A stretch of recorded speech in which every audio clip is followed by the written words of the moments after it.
of college football's most sacred setting, Sanford Stadium. It's G-Day 2002 on CSS.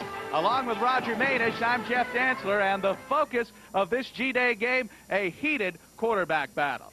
Yes, you said battle. That's a good way to describe it. People are saying controversy. I don't think it's a controversy. I think it's a competition. Of course, David Green had the great season last year, SEC Freshman of the Year, leading the Dogs to that 8-win season, nearly 2,800 yards, 17 touchdown passes, but yet David Green finds himself being pushed in spring practice big time. Well, indeed, and whoever takes over, whether it be Green or DJ Shockley, he's going to have a couple of talented wide receivers in Terrence Edwards and Fred Gibson, and in DJ Shockley, one of the most heralded recruits in the country. Yeah, you might say it's unfair for David Green to be tested like he's been, but you know, DJ Shockley sat on the bench last year sitting out that redshirt season. He was one of the biggest recruits coming out of the country a couple of years ago, and we know he can play. They're two different styles of quarterbacks. It'll be interesting to see DJ Shockley in action today. We know what David Green can do against a rush. Well, indeed, and both of those quarterbacks are going to play a lot this season. Quarterback situation, good problem, bad problem at the tailback situation. Some talent possibilities, but a lot of question marks. And also a lot of injuries. Of course, last year's leading rusher,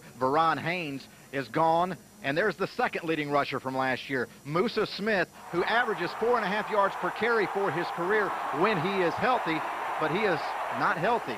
He's definitely not going to play today, and he did not play much of the second half of last season. So until we see somebody step up a running back, that's a big question. It's G-Day 2002, kickoff after this timeout on CSS.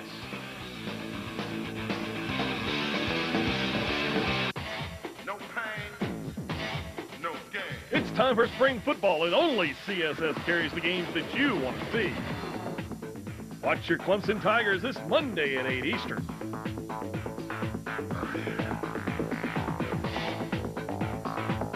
You can read about the new players in the paper like anyone else, or you can have a front row seat to watch the action only on CSS. CSS, it's your source for sports in the Southeast. Honey, it's taking forever to get on the internet, and Stacy needs the phone. Relax. I just found the absolute best deal in high-speed internet. Comcast. Slow internet connection? Get super fast Comcast high-speed internet today. It's cable powered, so it's always on and it won't tie up your phone line. Get Comcast high-speed internet for just $28.95 a month for the first 6 months. Wow, it's so fast I can download music files in seconds. Call Comcast now to get the fastest high-speed internet for just $28.95. People, Augusta Dodge is going to save our customers a lot more money than the competition. How are we going to do that? Minnie Mayor. We are shrinking prices. Up to $4,000 off 2002 Dodge Intrepids. Drive a 2002 Dodge Neon, just $159 per month. This is not a lease. We'll beat anybody's deal or we'll pay you $2,000. Why would you buy anywhere else? Augusta Dodge. Giant selection. Small price. Augusta Dodge.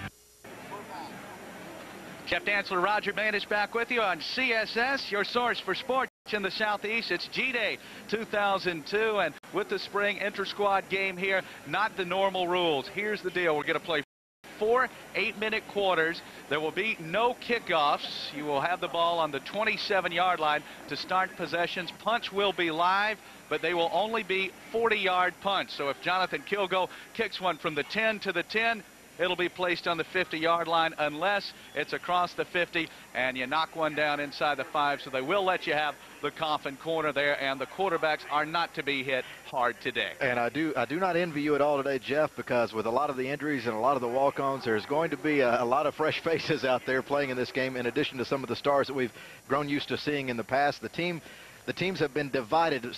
The G-Day game over the years, as Georgia fans know, they've tweaked it and done different things with it. This is going to be as much like a game as possible, other than the rule changes you described.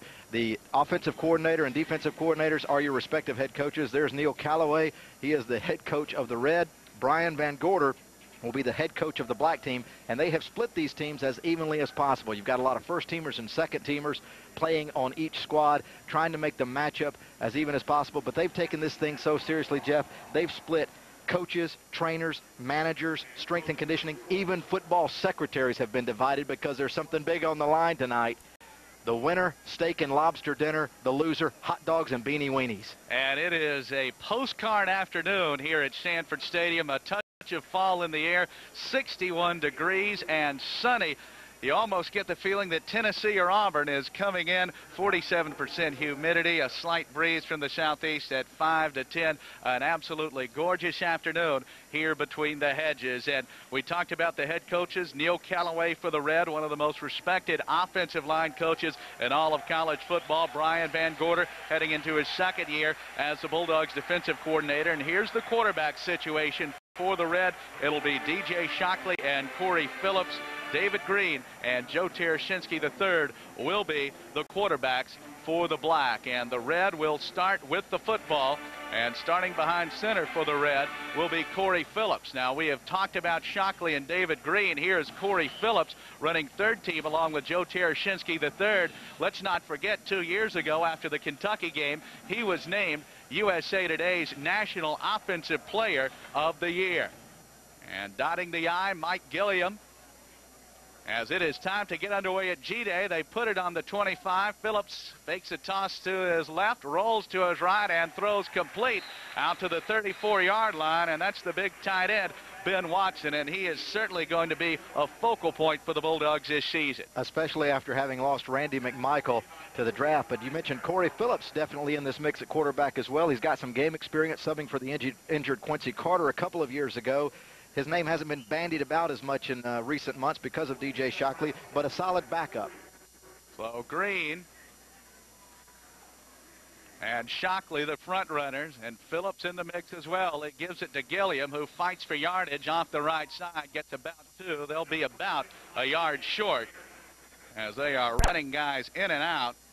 And setting the Black defense for you, Will Thompson, Shedrick Wynn, Big Jonathan Sullivan, and Joel Shinpock, a walk-on, will be up front. The linebackers, Derek Holloway and Derek White, very talented redshirt freshman on the outside. Tony Gilbert, all-SEC candidate in the middle. DeCorey Bryant, Kenny Bailey, the corners. Sean Jones, Kentrell Curry, the safeties. Again, the Dogs try the middle. The Red squad pushing out close to a first down.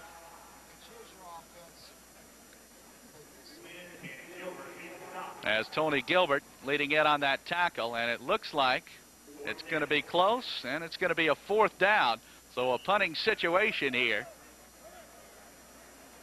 And Jonathan Kilgo was questionable to punt. And right on cue, we have our first player, who we have no idea who he is. There is not a number 11 on the roster. So hopefully we'll find that one out. Hey, it is G-Day here at Sanford Stadium, and they don't rush the punter. It'll be a live kick, and that will come out, be a fair catch, and the ball will be spotted 40 yards up the field. And now the Black offense will take over. Well, we mentioned some of the rules changes. You also are seeing some green jerseys. Typically in green jerseys, that means in practice green jerseys, you do not hit them. Those are the quarterbacks, but some of the green jerseys today are Billy Bennett, some of the kickers, because they will actually have to play for both sides to make it as even as possible. And Joe Tereshinski III will lead out the Black team. A very highly touted quarterback, a third-generation Bulldog. His father, Joe, and his uncle Wally were a part of some of those great offensive lines from the mid-'70s, and his grandfather, Joe Tereshinski, was a star for the Bulldogs and later the Washington Redskins. So you know this has got to be a huge thrill for him, even if it is G-Day, just taking a snap in center in a game situation in front of some fans. He's been dreaming about this his whole life. Ronnie Powell dots the I. Green, they're going to fake a reverse, toss sweep out to the left, coming around to the corner and pushing out around the 26-yard line is Kenny Bailey. Yeah, they're flipping it around, coming in for the tackle. So they'll spot the ball up to the 27-yard line, so give him 2. It's Powell and J.T. Wall in the backfield, Damian Gary and Jarrett Berry the receivers, and Kareem Marshall. John Stinchcomb the tackles, Chris Hewitt, Bill Kaler a walk-on, and Russ Tanner in the middle. Tereshinski behind center, looks at a 4-man front. Toss sweep to the right, now reverse out to the left. That's Gary shooting up across the 30. Makes a nifty move at the 35. Up the left sideline, loose ball on the ground. Everybody fighting, and the Black team gets it back. So Damian Gary with some fireworks, the fumble. Well, look at the enthusiasm. Well, now they switched the call. They had pointed black. Now they're going to point the Reds' way. Damian Gary, one of the most explosive men in the conference in open field, can stop on a dime and make all kinds of people miss, but you got to hold on to the football. Nice strip from behind there, and then the scramble for the pig. So the officials, obviously a little untested, as it is springtime in football. Hey, Georgia recovered. That's right. The Dogs have got the ball, and it's back with Corey Phillips. And that black defense anchored in the middle, big Kenny Beal and Jonathan Sullivan, and now the officials having a conference on the other side. And Fred Gibson in for the Red. Coach Rick told me yesterday that Fred just might play a couple of plays. But he's been having a sore shoulder. That's one of the many lingering injuries from it's actually a separated shoulder. And let's remember, high school all-star game in July, football in August with practice, all football season long. 2 days after the Music City Bowl, he joined Coach Jim Herrick's basketball team that did an outstanding job. So he could probably use a breather, as he has been going non-stop. So the Red with the ball. Gilliam is the tailback. Phillips behind center. Toss sweep left to Gilliam. That's going to be a reverse to pass. Fred Gibson comes out across the 50.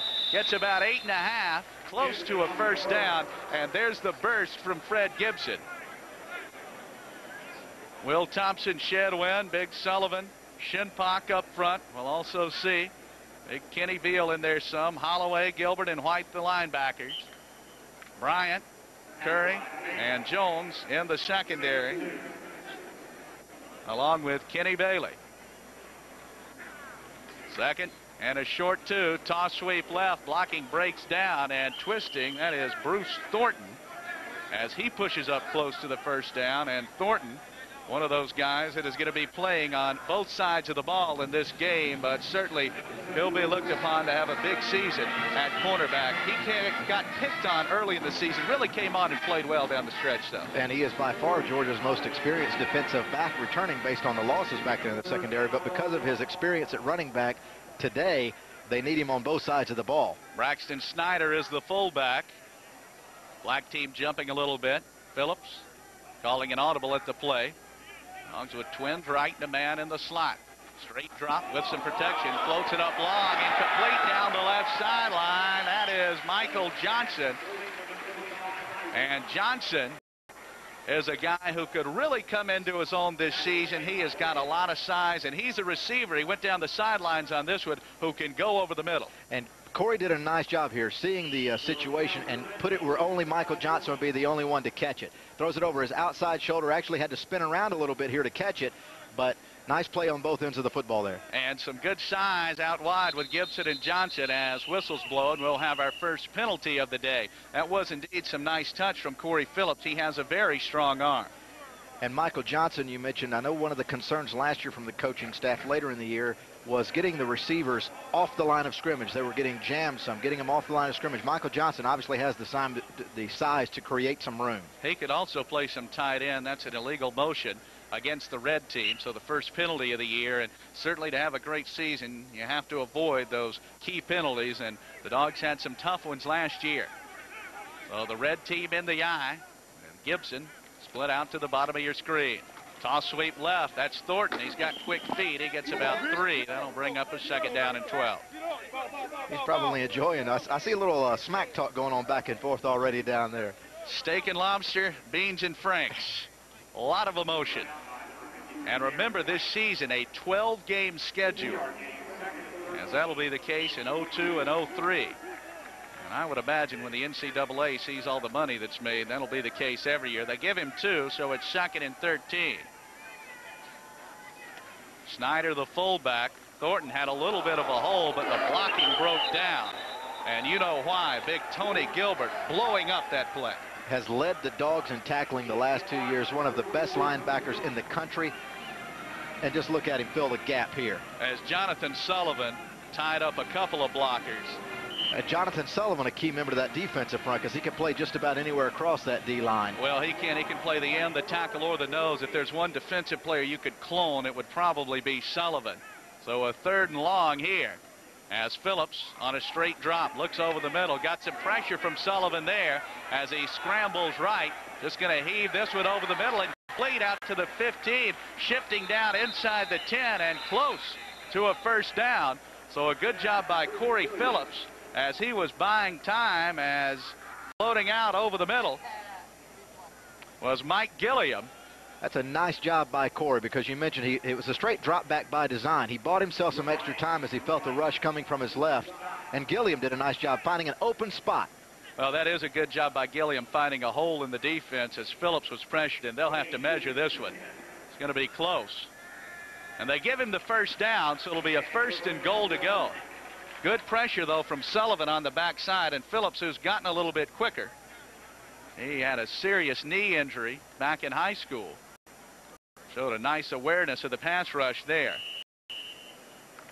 The red team, offensive line, guy to look for down the road, big Dennis Rowland, 6'8", 300-pounder. Toss sweep to the right. That's Thornton. Got a little bit of a block and gets about 2 down to the 8. With the exception of a couple of reverses, nobody doing anything fancy on offense, really. Just a couple of straight dropbacks and some toss sweeps. But now we're down in a situation on the field where Georgia struggled at times last year, down in the red zone. Well, and that just goes back to being able to run the football. If you can run the football when the other team expects you to, you're usually going to be pretty good. They give Thornton 1. Red out of the eye again with Snyder at the full and Thornton at the tail. How about Fred Gibson on the fade here? Phillips fakes, rolls that way, and that play gets blown up as busting through was Derek White. And he's a guy to keep your eye on. Coach Mark Richt talking very good things about Derek White and Thomas Davis, a young safety man. You mentioned it's important to be able to run the football. It's also important to be able to control the line of scrimmage. And that was a situation where you don't hit the quarterback because he's wearing the green jersey.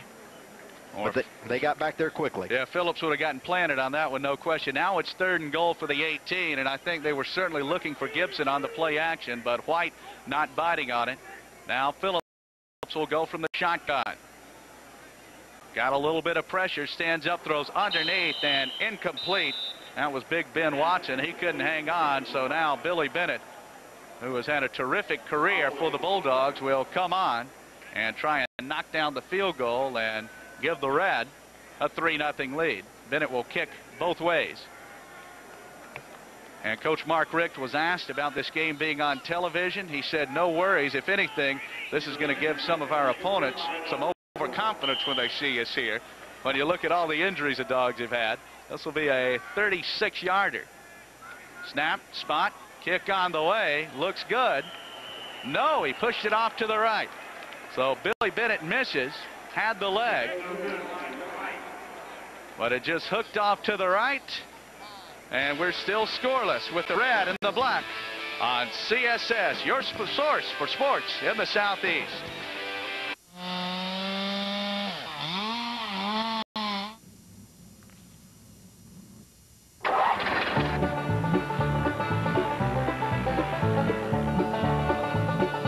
The thing I like the most about the DR chipper is the quality.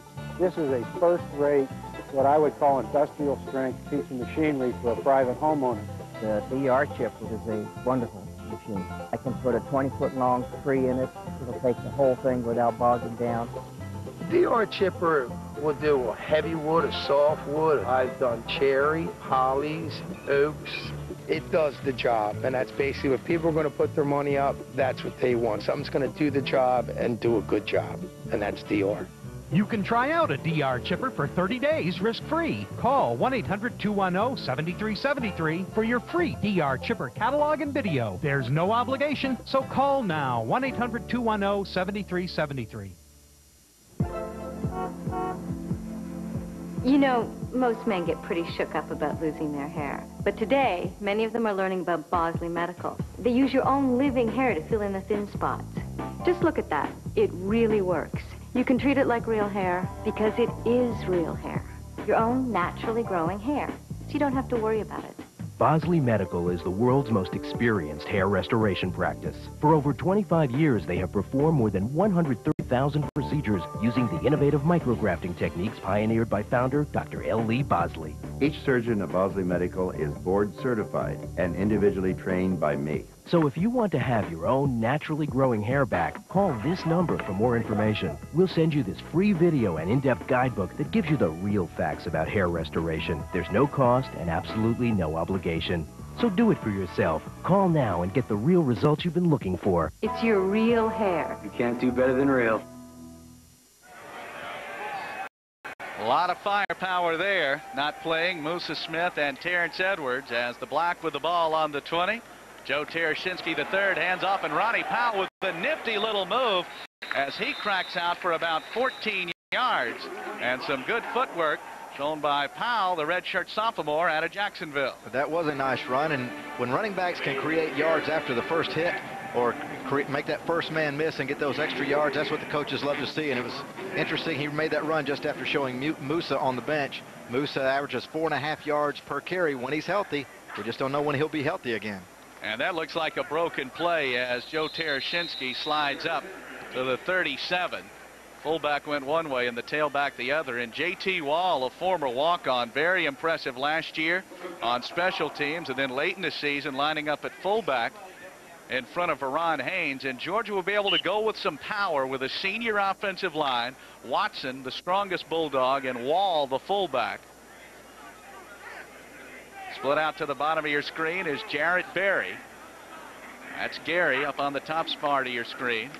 Dogs going to run it again. The Black team with Powell, who slips through a hole. He pushes for another first down, and Ronnie Powell with a couple of nifty moves. You mentioned the experienced offensive line. That is a key component for any successful football team, and Georgia does have the 5 seniors returning this year. And look at him follow the blocking there. Makes 1 or 2 guys touch him and miss. Yeah, Burt Jones with a nice hit right there to drive him backwards. So the Black with the ball on its own 45-yard line. And Powell and Wall, the backs again. Going to give it to big J.T. Wall as he powers up the middle. He's a hard man to bring down, but they push him back after about 1. And we mentioned how seriously this coaching staff has taken this game. They split yesterday into these 2 squads and actually had about 1-hour practices with their teams and their coaches. And big Darius Swain, big defensive tackle. He'll be a true freshman, but taking part in spring practice, took part in bowl practice. He can have an impact, and the Dogs will need him on the defensive front as the quarter comes to an end. There's a long one wide open, ripping down the left side is Jarrett Berry as he pushes down close to the 15. He fumbled the ball. They will say that he is down. Second with the Black in scoring position on CSS, your source for sports in the Southeast. It's time for spring football. Only CSS carries the games that you want to see. Watch your Auburn Tigers this Sunday at 9 p.m. Eastern.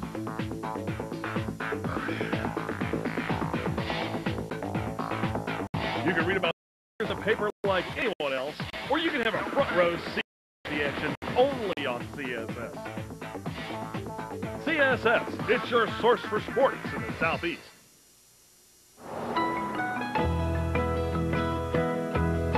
Remember family vacations? Remember road trips?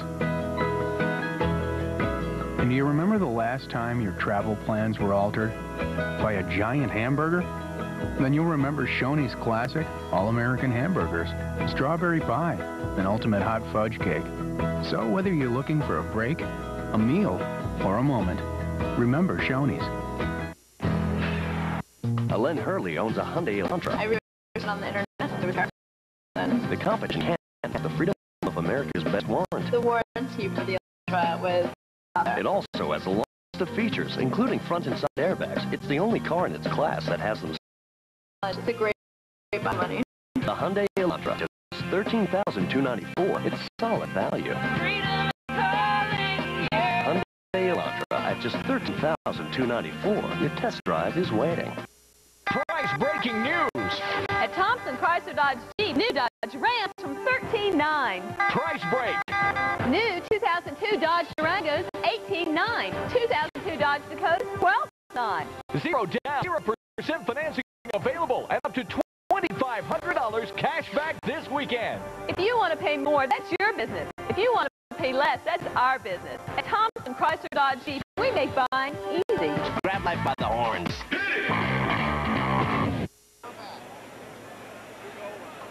Joe Tereshinski III goes deep to Jarrett Berry down the left sidelines as that play officially picks up 39, and on any long gainer, it all starts with good protection. And indeed, Joe Tereshinski had time to throw. Jeff Dantzler, Roger Manis with you on CSS, joined by the Bulldogs head coach Mark Richt. And coach, pretty good crowd and a fall-like day this afternoon. Great crowd, great weather. Everything's good. We had a dog walk on the way in, and there was, I bet you everybody in the stands right here was out on that dog walk. It was great. And David Green in at quarterback, the SEC Freshman of the Year, hands up the middle with some power. That's Sherrod Pritchett, a walk-on. Sherrod's been doing a good job. He's had his ankle banged up a little bit, but he's coming off an ankle injury and made a nice run there. And Ronnie Powell with a couple of nifty moves. Yeah, Ronnie's run the ball well. Matter of fact, I've seen more offense today than I saw the whole spring, so I'm pretty excited about it. 2nd and 4 from the 10 with Green up under center. Was out. Don't throw the fade right here. All right. Well, we got the inside tip going for the corner. Barry, a nice defense down in the corner. And yeah, I saw that. Up was Ryan Davis. Well, I guess we're looking to the right end. We've got you up here, Coach. We've got you up here with the headset on. Does this feel like the offensive coordinator days? Looking at this angle? I like being up in the booth, but I'm starting to enjoy it down there, too. Yeah. You sure do have a good seat here, and there's not a lot of confusion going on up here, but it's going to be good. 3rd down and 4 from the 10. All right. I don't know what they got up. He's changing the play. He's checking. I'll try it again. Keep it in play. Barry in the corner. Good Couldn't defense. hang on. Good defense over on the corner again. See who that was. Bert Jones. No, it wasn't Bert. The corner. Ryan Davis in Ryan there, Davis too. did a great job of playing man coverage on that one. How much did David develop last year? I know you're very key on hitting the target from the quarterback position. He was very accurate throughout the year in my estimation, but did it seem to come and go to you? No, I thought of course, there's always some games a guy's more accurate than another, but that's one of David's strengths is his ability to hit his target and make great decisions, and that's what makes a quarterback. But, you know, as a freshman, to be able to also have the ability to lead and stay calm under pressure is separated from most. And Billy Bennett drills a 27-yard field goal, so the block on the board with the 3-0 lead, and some good offense on that series shown from Ronnie Powell, Jarrett Berry. And Coach Rick, you talked about this game being televised. We mentioned that earlier. You said you were happy with that because it might give some of our opponents some overconfidence. Yeah, I figured if they watched this game, they might figure they could whip on us pretty good, but there's been a few nice plays out there, which I'm pleased to see, both sides of the ball. Well, here's what everybody's been waiting for. DJ Shockley, the heralded redshirt freshman. First game before paying customers. That's right. In college. A little razzle-dazzle. Shockley, one of the most heralded recruits in the country. Got our fullback out at receiver out here. Jeremy out of Thomas. the gun. Oh, boy. Great blitz by Curry. Just ran over the tailback. To his left. Boy, what a throw. Tipped away as he was looking on the play for Benjamin Watson. Well, that shows you what Shaw can do, running around and being able to move and you know, make people miss, which is important. And Coach, you can feel the anticipation and hear the applause from this crowd. They've heard so much about this kid. What are his strengths and how are they different from David's? Well, you know, again, the quarterback's got to be a good decision maker and an accurate passer. That's first and foremost, and he's got those abilities. But now you add that little extra bit of mobility, and it can be really exciting. Now Fred Gibson in the game, split out to the bottom of your screen. Option left. There's that extra element with the late pitch as Thornton comes out for about 8. And does DJ Shockley, you had a career to one of your former players, have a little Charlie Ward in him? He's got a little Charlie in him for sure. You know, Charlie was able to move, people missed, but Charlie was a great leader and a great passer, and he worked the pocket as good as anybody I had, and DJ has the same capabilities. Well, fans all over the Bulldog Nation have to be wondering if they're both talented enough to be the leader and be the starter. There aren't enough footballs to go around. What are you going to do? Well, if you know huddling real fast and you're successful, And you might get 80, 85 plays a game. That's 40 apiece. That's not bad. A little fumble on the exchange there. Shockley and pushes close to a first down. We got Schnitzer in there at center. Walk-on kid that came in and ended up getting a fumble on the exchange there, but he's really done a nice job for us throughout the spring. 4th and short, and the Red will punt. I guess key number 1 today, Coach, is get out of here injury-free. Yeah, you hope so. You know, football, you're going to get banged up some, but we've been really fortunate. There haven't been any injuries like we had last spring, and hopefully it'll continue that way. And that is Lee Jackson punting, so that'll go down as a 40-yarder on G-Day with the Black leading the Red 3-0. And, Coach, we've talked about the situation. That's a good problem. Meanwhile, the tailback situation, there's some talent there, but a lot of question marks, especially in terms of injuries. Right. You know, if Musa, if you knew he was 100% and was going to take the whole year, I'd really be smiling all summer long because he's got great ability. But we just got to wait and see what he can do. And in the meantime, we're trying to develop Michael Gilliam and Ronald, who's made some nice runs today. And then the young guys, we're going to have to count on some freshmen to come in and help us. Here's Pritchett at the tail. Set it up for reverse. And coming this way is Damian Gary. He's got some nifty feet. But he has racked up on that one as Bruce Thornton helps finish off the play. And Chris Clements coming in and making a big play. Now, Coach, another big question mark heading into the year. Got to try and develop some depth on the offensive and defensive lines. A senior offensive line, and that schedule in 03 is awfully scary. It is. You know, when these 6 seniors leave, we've got a bunch of young guys that have to play. And Coach Callaway and I were just discussing how are we going to get the young guys enough playing time to get them ready for the year after. 2nd and 13, loss of 3 on that one as Green will flip it out to his right. That one could have been picked off as breaking over was Ryan Davis. Now, where this last year, Wansley might have taken that one to the house. Yeah, that one had a chance to get taken. And these defenders, you know, you play the same offense day after day after day. They tend to have the ability to read what's coming a little bit sooner than most. And Ryan did a great job of breaking on the ball. And Gary can really make things happen. Ronnie Powell checking into the lineup for the Black, which leads the Red 3-0, and a little motion on the right side. It's Robert Brandon. Started a little early. Looks like Green Marshall down there, too. Now, Coach Dooley's going to have a talk with you about using your executive power. You're eating the beans and franks tonight. I'm shocked that you don't go with the steak and lobster. I bet by next year you're going to switch and eat what the winning team has. Oh, I don't mind. I felt like if I wasn't going to lay it on the line and pick a team, then I didn't deserve the steak and lobster. So a 3rd and long situation here, 18 to go with David Green at quarterback and Ronnie Powell at the tail.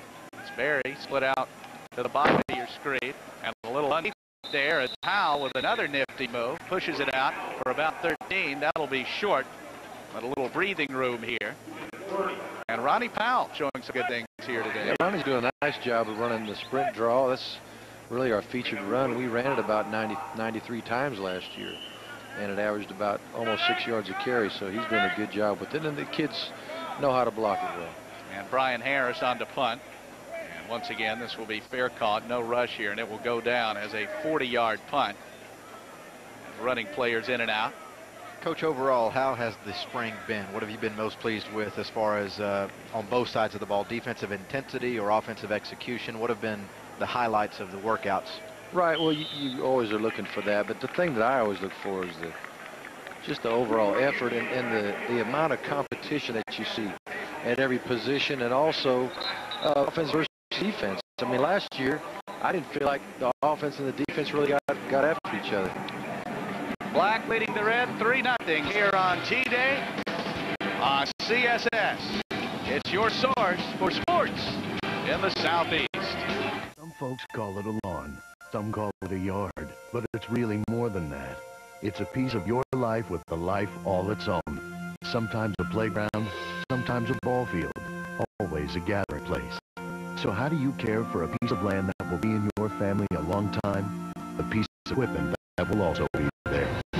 Cub Cadet isn't like other tractors. It's better made, and it's dependable and lasts for years. And right now, it's more affordable than ever with 0% financing. Cub Cadet builds its tractors with welded steel frames and cast iron front axles. Most tractors feature the added performance of solid steel drive shafts, and we back them with a 5-year limited warranty.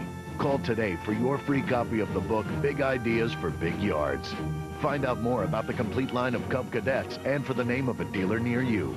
Buy a tractor now and enjoy 0% financing until January 2003. Cub Cadet. It's simply the best tool for your piece of the planet. You know, most men get pretty shook up about losing their hair. But today, many of them are learning about Bosley Medical. They use your own living hair to fill in the thin spots. Just look at that. It really works. You can treat it like real hair because it is real hair. Your own naturally growing hair. You don't have to worry about it. Bosley Medical is the world's most experienced hair restoration practice. For over 25 years, they have performed more than 130,000 procedures using the innovative micrografting techniques pioneered by founder Dr. L. Lee Bosley. Each surgeon at Bosley Medical is board certified and individually trained by me. So if you want to have your own naturally growing hair back, call this number for more information. We'll send you this free video and in-depth guidebook that gives you the real facts about hair restoration. There's no cost and absolutely no obligation. So do it for yourself. Call now and get the real results you've been looking for. It's your real hair. You can't do better than real.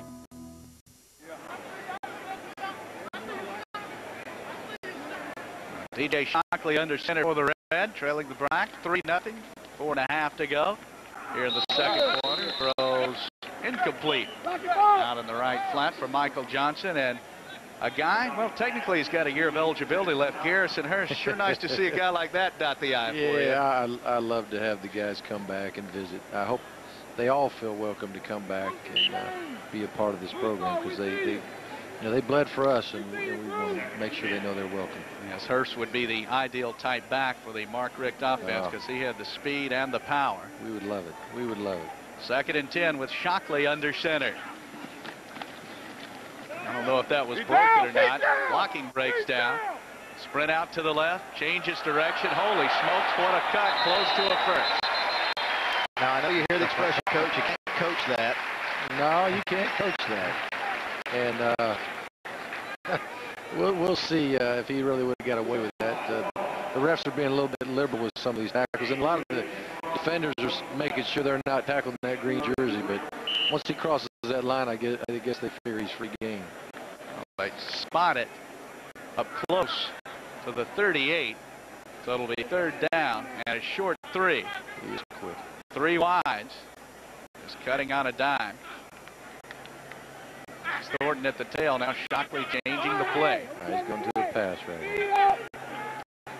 He's got a little bit of pressure. Long and incomplete for Johnson.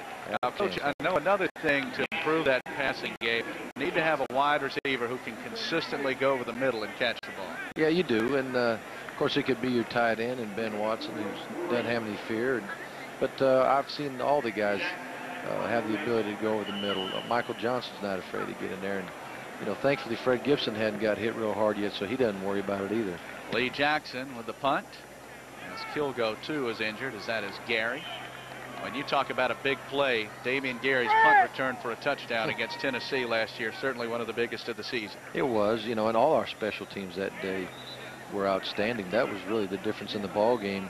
Every single facet that we had won their wars, and that's why we won that football game. The big road wins last year, 4-0 away from Sanford Stadium.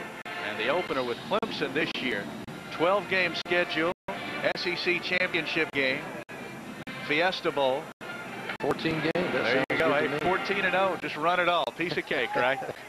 That'd be glorious, wouldn't it? Black with the ball, and that'll be Powell at the tailback behind David Green. A little shotgun here. The Red switches around. All right, let's see what we got. 2 men split out to the bottom of the screen. Robert Brannon, a big tight end. Green pumps down the middle, and that is batted down. That big Darius Swain that got up there. Coach, he's got some talent. Oh, he's a big man. He was allowed to practice with us a little bit. At the bowl site, and he just wreaked havoc for about 3 plays, and then he got so tired he couldn't play anymore. him. So we got to get him in shape, but he's really got some ability. Got a lot of strength up there with Swain, another redshirt freshman, and Gerald Anderson. Yeah, down Gerald's at done Waycross. well. But both those kids have really got to get in shape if they're going to help us. So the mat drills over the off season. Yeah, we need mat drills all year round, but I don't know if they could survive it.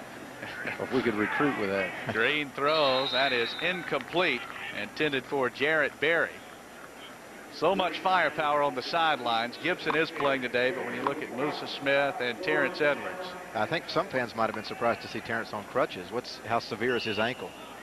It's not that bad. He'll be fine in time, but the less pressure you put on the thing, the better. So we like to keep them off it as much as we can until they get well.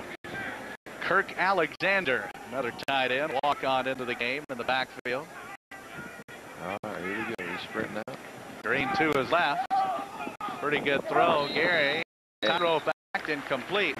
Now Green last season, the left-hander, threw much better going to his left. What kind of drills do you work on? Because I know you want him to get better going to his right. Well, I didn't know where you had your stats were, but we checked it out ourselves, and he actually threw as good or better to his right than he did to his left. Kids do a great job of throwing both ways. Coach Eason brought that up and said, we need to make sure he's throwing to his left. I said, oh, let's check it. We took every piece of film throughout the year and actually had a little higher percentage throwing to his right. So a first down. Good play fake there.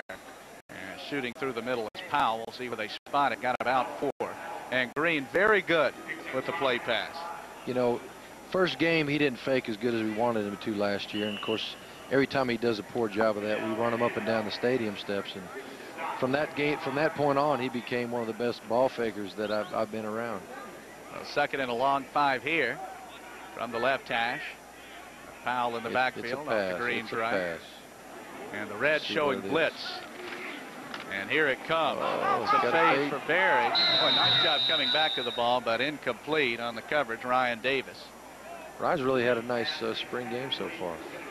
And Berry's a walk-on. What is a day like this like for a walk-on, actually getting to play out here in front of a paying crowd? Well, look at the crowd. I mean, there's at least 20, 30,000 people here, and I know his family's here watching, and he's trying to prove that he's worthy of a scholarship, and he's done a great job for us, not only as a receiver but a special teams player. And here's a power backfield with Pritchard and Wall on 3rd and 5.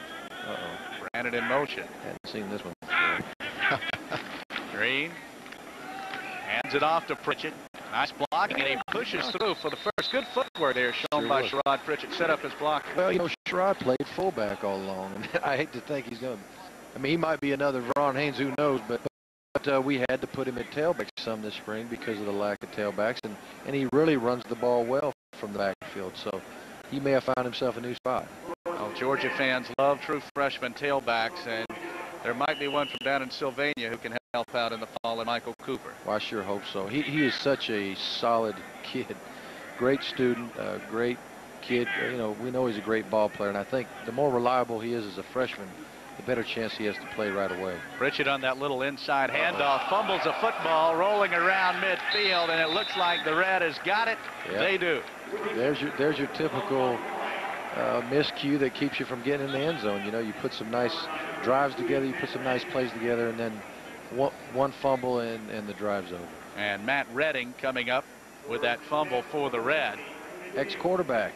Yeah, doing real well at linebacker. Picked him up to linebacker. Started out at defensive end, so now the Red with the ball at midfield. Shockley with his team behind 3-0. They're going to go deep to Fred. I like that play. They can't stand it anymore. Got a block, rolling right. Out and up. He's going to heave it. Out and up. Oh, just let it fly. Got it. That's going to be probably the illegal contact. That might be the 10-yarder. I don't know if they go straight interference, as that was thrown out of bounds with Corey Bryant. I think they're calling holding, defensive holding. That was my favorite play of the year, the GLF, go long Fred, and that was quite effective. Yeah, it worked. You pass right now, so I guess giving off the flag. How Corey stepped up for you. This is in the defensive secondary. Corey's been tremendous last year. I mean, the guy got his opportunity and took hold of it and never let it go. Yeah, and that Ole Miss game. Yeah, he really came up and played well, and he can tackle too. He's a corner. He has really been stand for us. And there are not a lot of those guys around. Looks like a little too deep zone here. Let's see. Gilliam at tailback. Shockley under center. Good protection. Down the middle.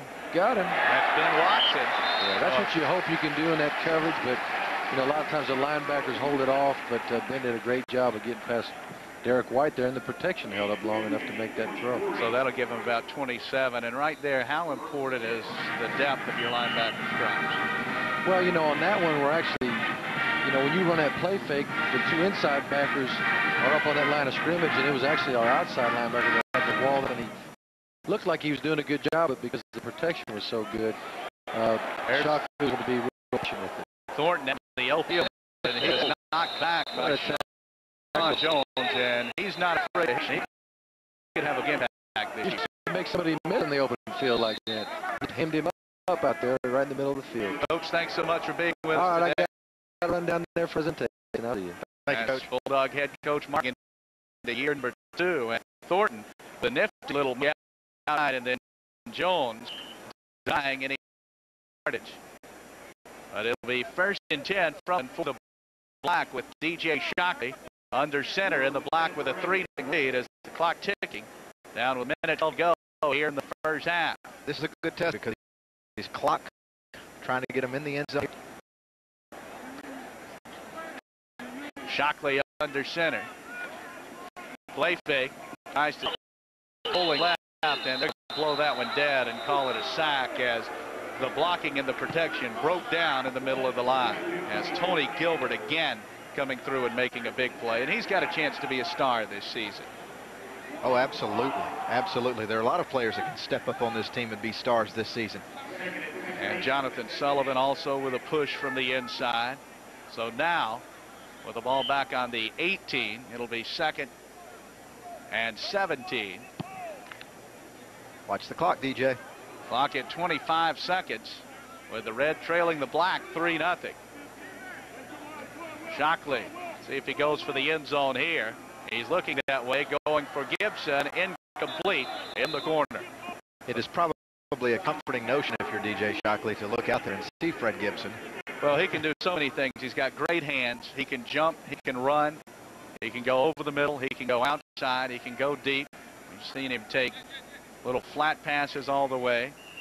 And, of course, the long ones. The game he had against Kentucky was just sensational. And without hyperbole here, I think people already expect Fred Gibson to become the greatest receiver in Georgia football history. He certainly has that kind of ability. So 13 seconds to go. Now the Red with its full allotment of timeouts as Gilliam back into the game. Johnson at the bottom of your screen. That is Gibson and Watson out high. Shockley to his left with pressure. Throws off his back foot for Gibson. Incomplete over in the corner. Now, we touched on some of the awesome physical ability of DJ. The throwing, rolling to his left and throwing with that rifle arm. And a great play by DeCorey Bryant. That's two guys who are going to be leading men for the Bulldogs this season. And we mentioned DeCorey's performance really when he came on against Ole Miss last year and won that starting position. So Billy Bennett going to go reaching for one here to try and tie it up for the Red. Billy's getting a lot of work today. He is. This is his 3rd attempt. He is 1 out of 2. This will be a 35-yarder. This one is blocked right in the middle of the line. Sean Jones picks that one up. Going to try and run it back. Knocked down as the half comes to an end here at G-Day 2002 with the Black on top of the Red, 3-0. This is CSS, your source for sports in the Southeast.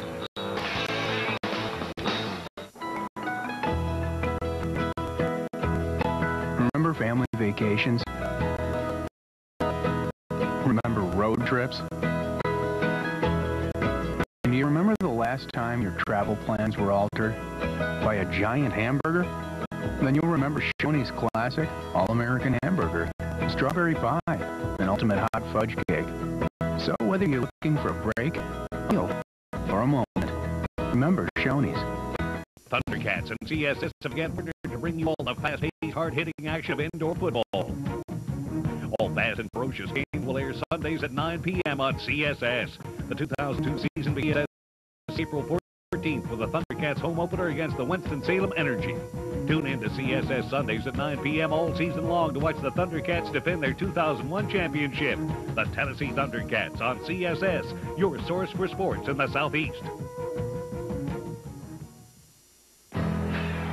Now, your first source for round-the-clock sports news is even better. The new ESPN News, with the enhanced bottom line that's always on and lets you know what's ahead. Constant score updates and live in-game stats, highlights, news conferences, analysis, and more. The new ESPN News. Watch ESPN News on CSS, your source for sports in the Southeast. You know, one of those days when it's raining outside and you really want to watch a good old movie? Curling up with your lovey-dovey. Get some popcorn, get the family in. Now, with the satellite dish, You might have a few problems. The picture freezes. There's a lot of clicking. Sometimes we get static. It's a mess. And the harder it rains, the worse the picture gets. Now, call me crazy, but when the weather's bad outside, isn't that when I want to watch TV inside? Satellite TV isn't all it's dish up to be. I mean, just because it's raining. Jeff Dantzler, Roger Madish back. It's G-Day 2002, 3-0 the Black leading the Red, and a lot of what you would expect out of a spring football game. Some shaky blocking and a few nifty plays, and the fans whet their appetites just a bit as DJ Shockley made a couple of nifty moves. Well, I know that that's what everybody came to see today is the quarterback competition, but there's also, for the serious Georgia fan, there's also a lot of question marks. There's who's going to step up at running back. There's who's going to step up in the defensive backfield. They know that there are some strengths on this team, probably on O-line, but in a situation like this, you got to worry about team chemistry, and like you mentioned, there are walk-ons coming in and out, just trying to get everybody a lot of playing time, so it's not exactly the most crisply executed game we'll ever see. Now, Ronnie Powell certainly showing a couple of nifty moves. He had 4 carries for 42 yards in the first half. Yeah, he showed some good explosiveness out of the backfield, and some nifty moves is the word you use to make people miss. You got to have that if you're going to play tailback in the SEC. And all of those injuries, Musa Smith, Terrence Edwards, 3-0. The Black leading the Red. We're back with more from Sanford Stadium after this on CSS, your source sports in the Southeast.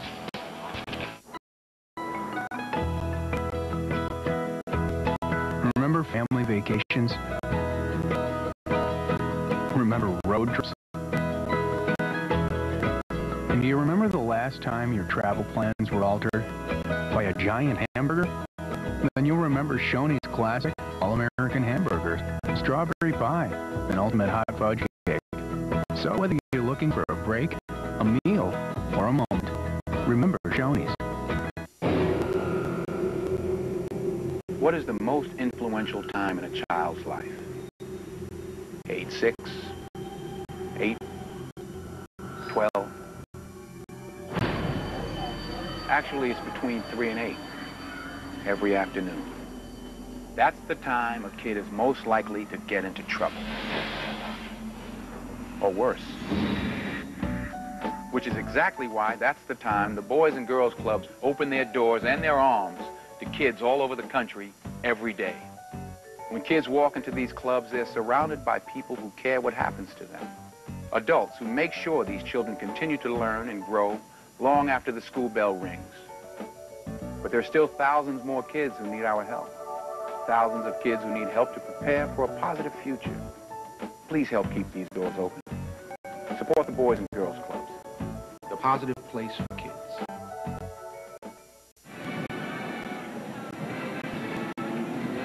Back at Sanford Stadium on CSS with the Black leading the Red 3-0 on G-Day. Jeff Dantzler and Roger Manis, joined by Hall of Fame former Bulldog football coach and athletics director Vince Dooley. And Coach, terrific crowd out here this afternoon. A lot of excitement heading into the year. Well, I think you can start with the crowd because this is the biggest crowd that I can remember in quite some time. Reason, one, I think a lot of anticipation about next year. 2, a beautiful day. Can't deny that. And I think 3, curiosity. DJ Shockley. They've been reading a lot about DJ Shockley, so they want to come out and see DJ Shockley and see how he might enter into some plans next year. And I think some of the fans have already know how he might enter. And, Coach, when you look around the Southeastern Conference this season, Florida and Tennessee, they'll still be outstanding. They got hit with some attrition, though, and I think the Bulldog Nation views this season as a chance for Georgia to get to that SEC championship game. Well, I think every year that's got to be a goal, and I think we're getting a little bit closer to it. I think this spring, and I want to talk a little bit about it, particularly the spring game, because I like what Coach Rick did as far as trying to get a little more competition into the game. Historically, they're all dull games, but this one has a little more excitement. When I saw one side get up after somebody fumbled, that means there's competition in the game. And when you get competition, you get crowd, you get them in the uniform, the adrenaline flows, and you get to see some performance that you normally might not see during the regular week's practice. So I like what Coach Rick has done in dividing the teams, dividing the coaches, dividing the trainers, the cheerleaders, and everybody else. And I like it. And I think it brings out the best in players.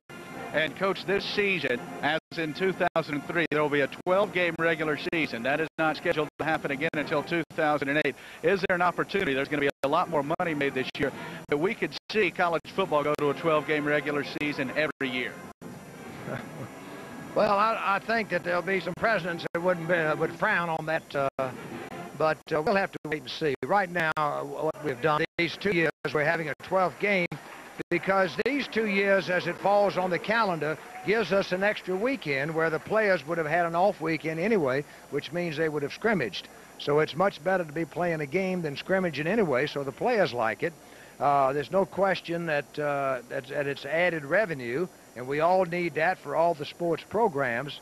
Now, whether that develops into a 12 game or not, I think is very questionable. But the next 2 years, we will have 12 games. The next time the calendar turns that way is in 2008. And we'll see what happens in the meantime. And, Coach, it's been 20 years since the last SEC championship and 22 years since that magical season of 1980. What were your memories coming out of spring practice in 1980? My goodness. Well, of course, that time we didn't have a tailback, if you remember. You found one. We had everything else. We found the missing piece of the puzzle, which was Herschel, because the football team was solid. We had a good football team, and that was the missing piece, and it fell into place. It fell into place, as you know, for the next 4 years, because we were 43-4-1 during that 4-year period, which was the best record of any program in the country. And 1 year was out without Herschel, as you know. So that was a great group of athletes that came. It was a great recruiting class, and perhaps the best we've ever had. And so who knows when it'll happen, sometimes when you least expect it. And that's why hope is eternal, and we're always hopeful for next year and the next year. Coach, another nice thing about this event, the G-Day event, is Georgia uses this as a charity fundraiser. The benefactors today will be Athens Regional Medical Center and St. Mary's Hospital, but every year it changes. Is that something that you guys just decided to do many years ago and it's worked out well? We started several years ago saying, what can our contribution be to charity in the city of Athens and the community? So we used the G-Day, and we've had several groups, several charitable groups in the past. The Black Men of Athens was one of the first, as a matter of fact. They come in, help with the ticket sales, they help with the promotion, and then what they do after we pay expenses, they get all of the revenue. So in the past, it's been 10, 12,000, depending on the crowd. It might be 15,000 this year. And this is our way of saying thanks, Athens, thanks to the community for what they've done, and a way for the Athletic Association to give back. Coach Dooley, thanks so much for being with us at the hat. Thank you. It's great to be here. You're doing a good job. Thank you very much, Coach. It's the G-Day game, 3-0, the Black leading the Red between the hedges on CSS, your source for sports in the Southeast. Cats and CSS have again partnered to bring you all the fast-paced, hard-hitting action of indoor football. All fast and ferocious games will air Sundays at 9 p.m. on CSS. The 2002 season begins on CSS Sunday, April 14th with a Thundercats home opener against the Winston-Salem Energy. Tune in to CSS Sundays at 9 p.m. all season long to watch the Thundercats defend their 2001 championship. The Tennessee Thundercats on CSS, your source for sports in the Southeast.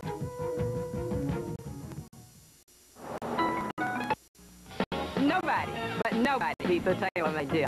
Nobody. Who can offer you better cars, better prices, and better service better than Taylor? Nobody. Who else but Taylor Toyota has the #1 body shop in the entire nation? Nobody. Who else but Taylor Toyota has won Toyota's Presidential Award for customer satisfaction for 12 years? Nobody. Who else but Taylor Toyota gives you lifetime oil changes for as long as you own the car? Nobody. Nobody. Nobody beats a tailor-made deal. Ensure your message gets seen and heard. Deliver your message with Comcast and see for yourself how thousands of businesses are harnessing the incredible power of cable television. We've used Comcast advertising for years. I don't know of a better way to get potential clients inside your business, to see what you do, to meet your team, to talk with your customers. It's been wonderful for us. Thank you, Comcast. Reach your target audience with Comcast.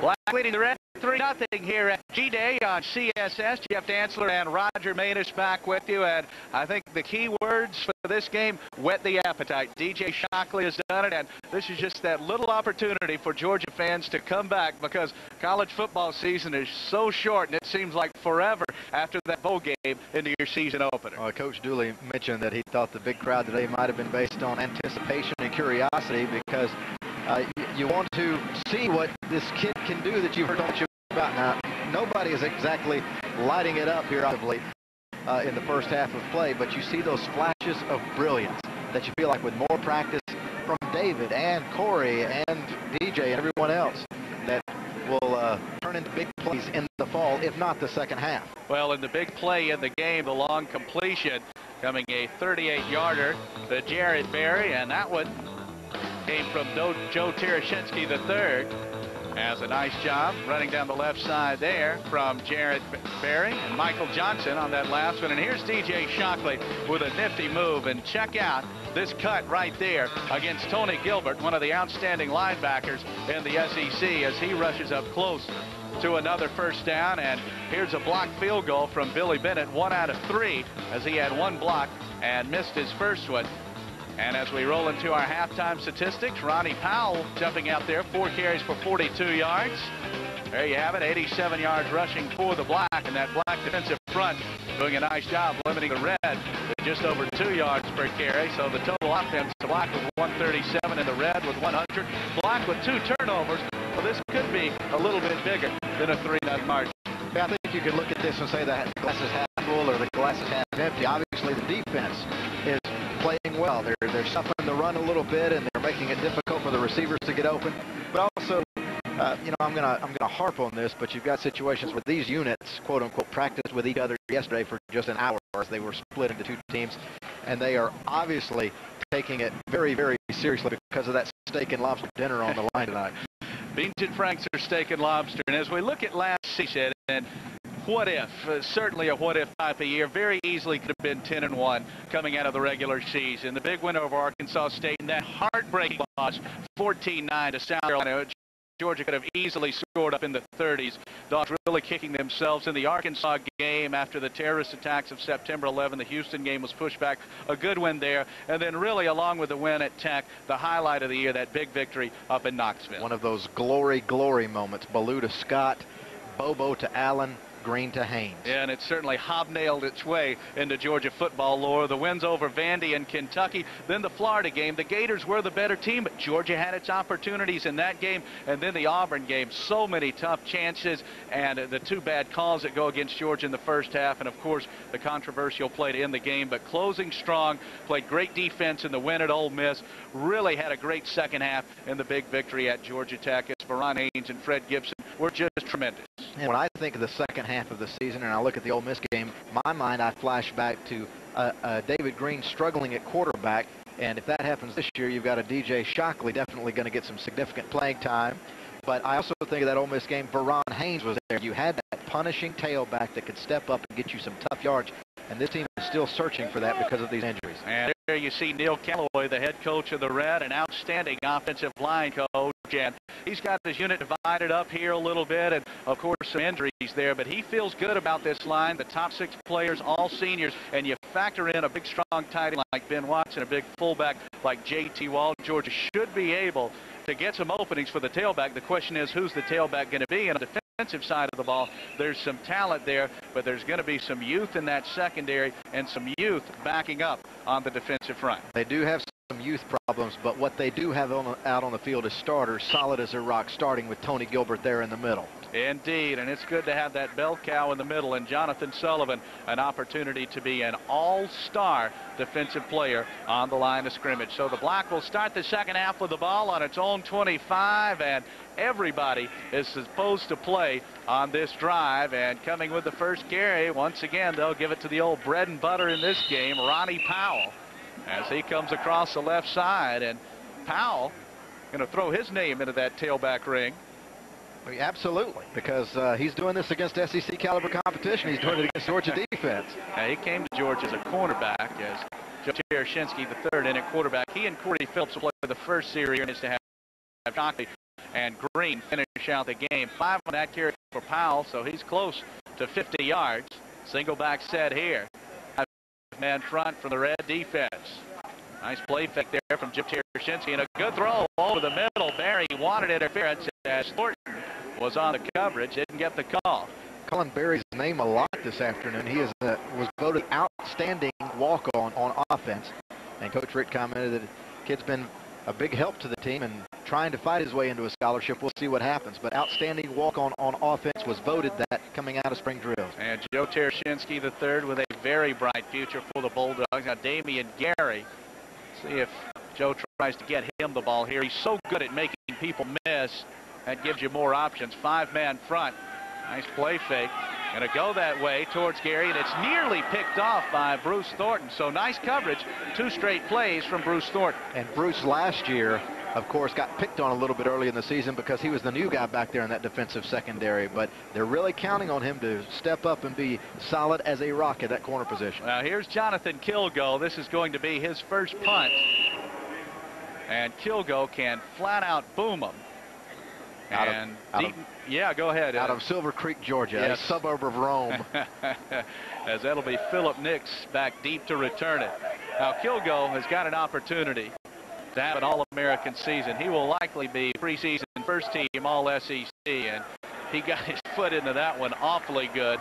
Some serious hang time, Raj. That looked like one of your lob wedges. But they'll give him, except that one went where he wanted it to go. They'll give him 40 yards on the punt. And now the Red will take over, trailing 3-0. Just about a minute in here in the second half. I had hoped, just as a fan of football, had hoped to see one of his receivers, even though Terrence isn't out there, but I had hoped to see a Freddie Gibson or Damian Gary catch one in the flat and do something magical to give the fans something, you know, big to cheer about. A big play, and we just haven't seen that yet.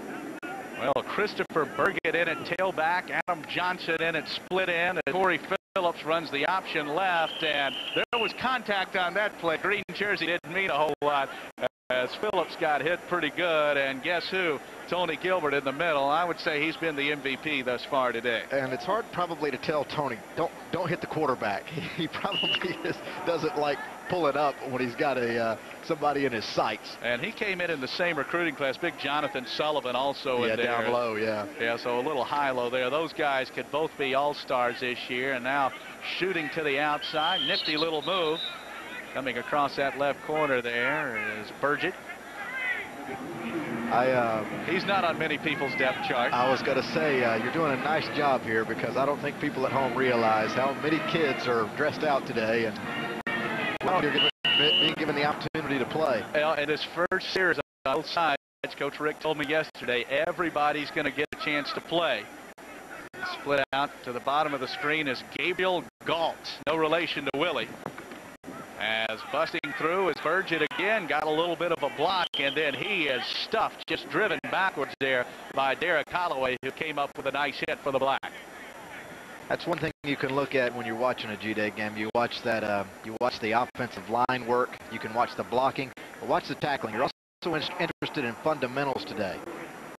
So Holloway in there, and also Derek White, who actually had the primary hit there. White, Thomas Davis, those are two young guys Coach Richt always talks about. As here will be another one of those 40-yard punts, as this one is away from Lee Jackson.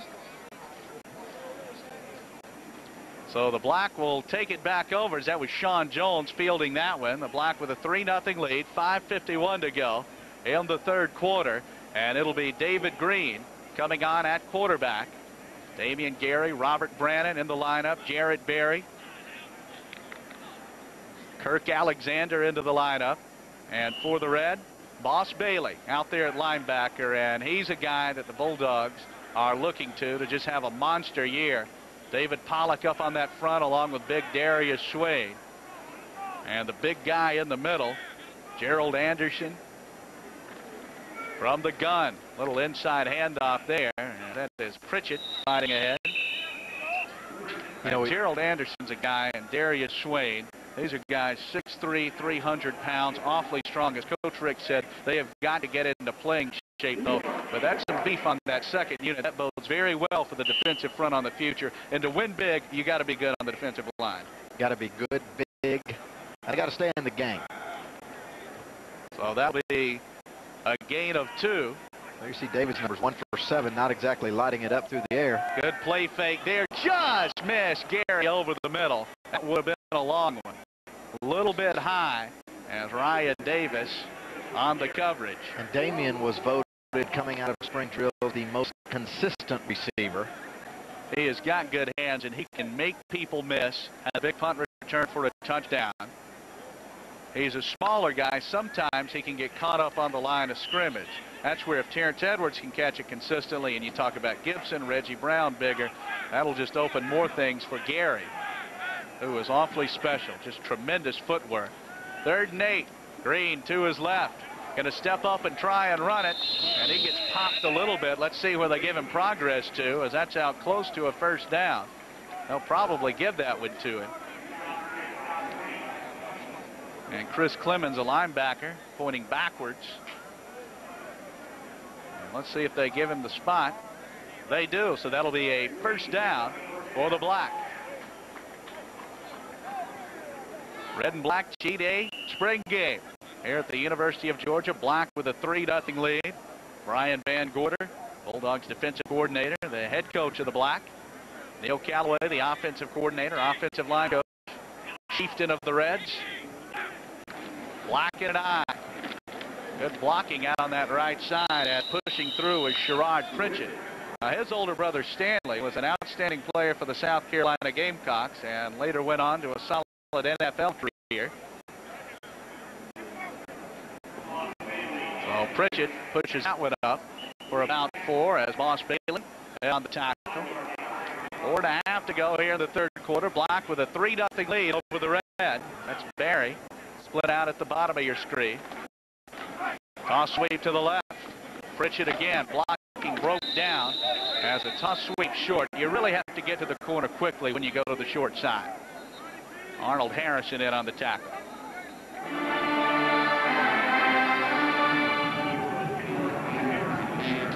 So it'll be 3rd down and 4 to go as Ronnie Powell into the lineup for the Black. David Green after that long run. Going to try and complete just his second pass. Green, the left-hander. I know Coach Rick showed me those numbers. He still looked better to me when he went out to his left. That's what you'd expect, though, from a southpaw. At least Coach John Eason thought the same thing, too. Green, they're going to hand it off. That's Powell. He dances around a little bit. Can't break free, though. Good job in the middle of that defensive line from the Red. Yeah, you can run into some trouble when you dance too much. There comes a point in time, sometimes you got to stick it in the hole, but might not have been one there, and he was just trying to find any kind of running room. But and big Gerald Anderson helped plug that one up. That means no running room. And Anderson came in as a true freshman, actually bench pressed 470 pounds. That was a Bulldog record. Dave Van Hallinger, Georgia's strength coach, saying that's the best that he's ever had a freshman do. And holy smokes, Kilgo kicked that one a long ways. Going back to the 12, into the wind. It'll go down as a 40-yarder with the Black leading the Red 3-0. This is CSS, your source for sports in the Southeast.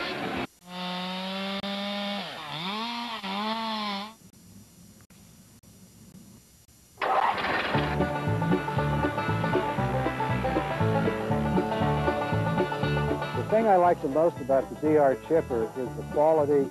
This is a first-rate, what I would call industrial strength piece of machinery for a private homeowner. The DR Chipper is a wonderful machine. I can put a 20-foot long tree in it. It'll take the whole thing without bogging down. The DR Chipper will do a heavy wood, a soft wood. I've done cherry, hollies, oaks. It does the job, and that's basically what people are going to put their money up. That's what they want. Something's going to do the job and do a good job, and that's DR. You can try out a DR Chipper for 30 days risk-free. Call 1-800-210-7373 for your free DR Chipper catalog and video. There's no obligation, so call now. 1-800-210-7373. 1 in 3 American women will experience domestic violence. You already possess the one thing that can help stop the pain. A voice. A voice that can ask for help. A voice that says there is hope. You are never to blame. And you are not alone. The National Domestic Violence Hotline is here for voices like yours. Please call 1-800-799-SAFE. This message presented as a public service announcement brought to you by Comcast. Nobody beats the Taylor made deal. Nobody. Who can offer you better car prices and better service better than Taylor? Nobody.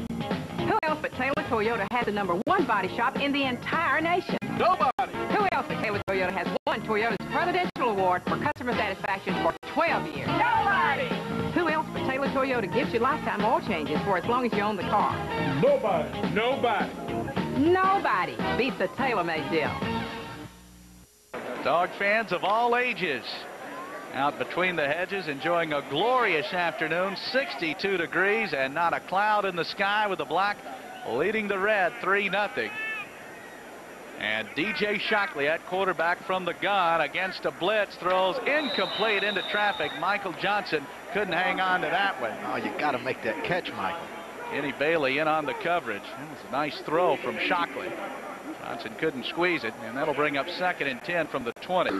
One of my concerns was whether or not DJ Shockley's high school career, he gets so many yards on the ground, if he would be poised to stay in the pocket, and he seems like he's prepared to do that and find the open receiver.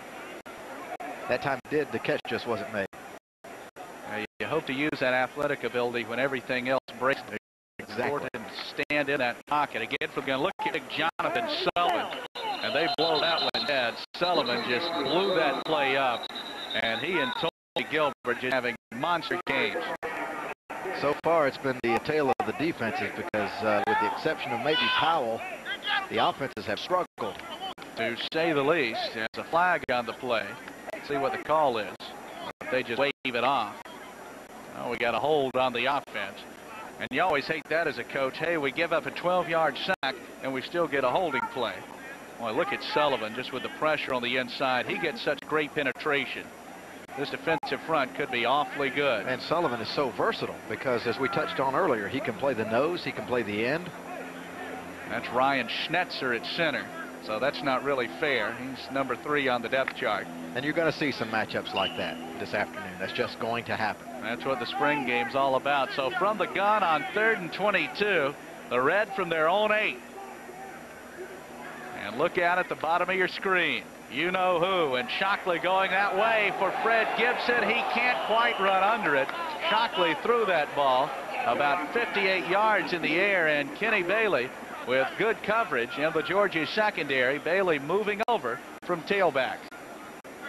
And Gibson nearly got out of that one. What a sensational year he had. I was racking my brain. The last true freshman to make such a huge impact at one position would have been Randall Godfrey at linebacker in '92. And just sensational, as Jackson will punt it with no rush, and they'll move it down 40 yards. Pretty good kick there as he had the win.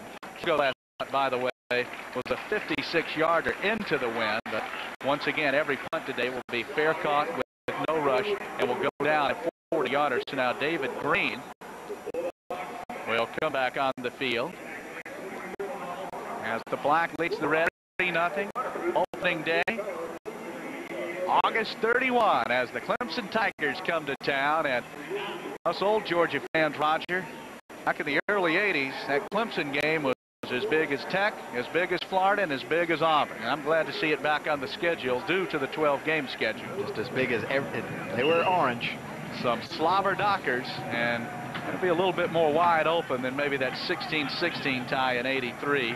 Ronnie Powell at tailback, Chris Hewitt and along the offensive line. Nice play fake. Green out to his left, looking. That ball is incomplete as Robert Brannon, a big target at 6'4", coming across the middle. And you look at the Clemson and South Carolina games. We've got that open date in there, so no matter what happens with Clemson, time to recover. But without question, the key two-game swing at Alabama. Georgia's never won in Tuscaloosa, 0-7, and then Tennessee with vengeance on its mind, rolling into Athens. With a class of rising juniors that has never beaten the Dogs, and you know what they say in a rivalry when one school wins all the time. Dogs winning 2 straight, winning in Knoxville last year for the first time since Herschel Walker's debut, as Powell is tripped up. Nice play from behind by David Pollock, who was outstanding as a freshman last year. Vandy game at home. Kentucky scares me to death. Georgia's last 8 trips there, 7 of them, either a loss or a win by less than a touchdown. The Florida game, they've lost a lot. They've got the best quarterback in the country coming back, and Ernest Graham, who was the most valuable player in the SEC last year. Only 2 he didn't play. They lose. Ole Miss home at Auburn. 7 straight conference games without an off week, and then the big one with Georgia Tech to close things out. So certainly strength of schedule will not be a big factor here. The flea flicker, little razzle-dazzle as Green throws, incomplete for Gary over in the corner. Nice job defensively by Thomas Davis, another one of those young players that Coach Rick likes to talk about. He came in here as a linebacker and was step for step with Damian Garrett. Nobody bit on the flea flicker. Nobody bit on the fake and the flip back. A little trickeration, as they say. Yeah, so Green having trouble finding the target, and that means that Kilgo will come on to punt. Indeed, Thomas Davis, a guy who can run, and he's 6'3", 219. He can play strong or free. They can move him up. David really didn't have anywhere to go with the ball. Receiver was covered. Here's Kilgo again from his own 49, and that is another gorgeous punt. And this one will skip into the end zone. So they'll bring it out. Let's see if they put it on the 20 or about the 10. Just as heralded and as deep as Georgia is at quarterback, the fans here today and watching us just haven't seen it yet. We see flashes. We see what we hope might be there one day, but nothing has really clicked yet for any of the quarterbacks. Well, and you talk about an offensive line that's split up and injured, a tailback situation both in the air. Terrence Edwards is injured. And in this day and age in college football, yeah, you got 85 scholarships, but really only 60 scholarships out here because of your incoming freshman class. It's tough to field a good solid 2 or 3 deep, as Bruce Thornton will play tailback. And in at fullback for the Red, Jeremy Thomas. So they empty things out, and the officials are going to discuss where to put this ball. Now, the rule was if it was from the 50 and in, the punt would be placed wherever it went down, but Kilgo technically, the line was the 49, so they'll put it on the 10. And fans that may just be joining us, Bruce Thornton is playing tailback today because he's got a little experience there. He is a defensive back on this football team in 2003. Make no mistake about it. Yes, he and DeCorey Bryant will be the starters. So Kenny Bailey has looked good, and what a play fake from Shockley. Probably should have run that one. No, he shouldn't. Fred gets it, getting open over the middle, and Shockley was across the line of scrimmage. So yeah, he should have run that. He should have run that one. That's why. But they did throw a flag down because he did step across the line of scrimmage. But that shows his mobility. That shows that even when he is on the move, he's still looking downfield and looking for that open receiver. Now, in the decision-making process, some good and some bad in there. He had a lot of open running room, so that's one where you think, go ahead and take it. But when you got Fred Gibson open, you want to get him the football. And as he's more comfortable out there running this offense, he'll get more comfortable with his position on the field. He should have known that he was crossing the line of scrimmage. Well, especially with it being right there on the 10-yard line. He is certainly full of promise, and this ball will now be placed for some reason at the 7. So it'll be second down and 13. So Shockley will do it again. And of course, this is a loss of down.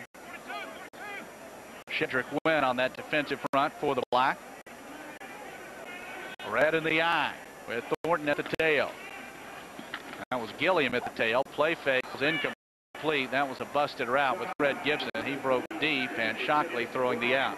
And that's just a miscommunication where maybe the receiver is making a read of which side he's being played by the defensive back, and the quarterback's supposed to make the same read or vice versa.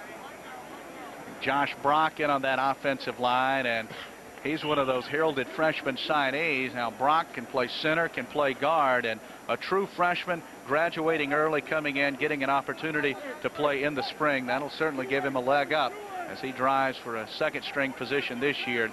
He'll be looked upon to start in 2003. Fred Gibson just sensational last season. 6 touchdowns, 772 yards receiving. Didn't catch his first ball until the Tennessee game, as whistles and flags fly. As Gibson, without question, the greatest freshman season that a Georgia receiver has had. His numbers not quite as good as Edwards from 2 years before, but the impact that he had was just tremendous. And if I'm not mistaken, just checking my Georgia history, I don't believe the Bulldogs have ever had a 1,000-yard receiver. And I would say that hopes are high that Freddie will get over that total in 2003. Well, he certainly could in 02 and in 03. Just to tell you, he's a guy. I'm sorry, 02. He's one of the best receivers in the country right now, and he is still learning this offense. He's a guy who could be an All-American, who could win a Heisman Trophy. He has that kind of ability, very special. Shockley from the gun, his own end zone, throws incomplete into traffic, and that is a dangerous, dangerous pass. It's okay to make that a fly in the end zone. Well, now, if that's a hold in the end zone, that's a safety. Let's see what the call is. And that would give the Black a 5-0 lead as the officials discuss. 58 seconds to go in the third quarter. Black leading the Red 3-0 as the officials in conference here. A defense-dominated game. Can't take a whole lot out of this quarterback battle today. That's exactly right. What you might have wanted to come in here and say, oh, he's got to be the starter, or, man, this kid can light it up, or, yeah, he's not ready. David Green needs to have the job. You really can't make that call today, but we haven't been watching all 4 weeks of practice, all 3 weeks of practice. So after the play, they get a personal foul, so the ball will be spotted back on the 2-yard line for the punt. That means it'll be placed on the 42 when the Black has the ball, as Lee Jackson will boot it away. Still, when the Shockley went over the line from 10. They played it on to 7, the old 3-yard penalty there. But it's a spring game for everybody. Holy cow. Jackson hit that out pretty good. As that one wound up on the 45 on the other side. So that'll go down as a 53-yarder with the win. And you mentioned, you call it a defensive dominated. But yet it is also poorly executed offensively. And the big factor in that is the thin offensive line to get spread around. Gorgeous afternoon, a lot of sunshine, and hey, you cannot beat springtime in Athens. I drove down Millage Avenue 6 times yesterday as David Green at quarterback hands to Powell, who shoots outside, another nifty move, and then he shakes on the corner to pick up about 9. That was a great run by Powell, but again, that's another example of David Green making a great fake. Even when he hands the ball off, he acts like he's going to throw the ball, and Powell with some nice running on the outside. Well, no doubt, good point there, Roger, because with that play fake, that freezes up those safeties just an instant longer, and Powell, the second move here was awfully nice as he shifted outside to pick up that extra yard. So now it's second short, a yard to go. Russ Tanner at center, redshirt freshman from down in the Bethlehem of Georgia football, Wrightsville, as stuffing that up in the middle.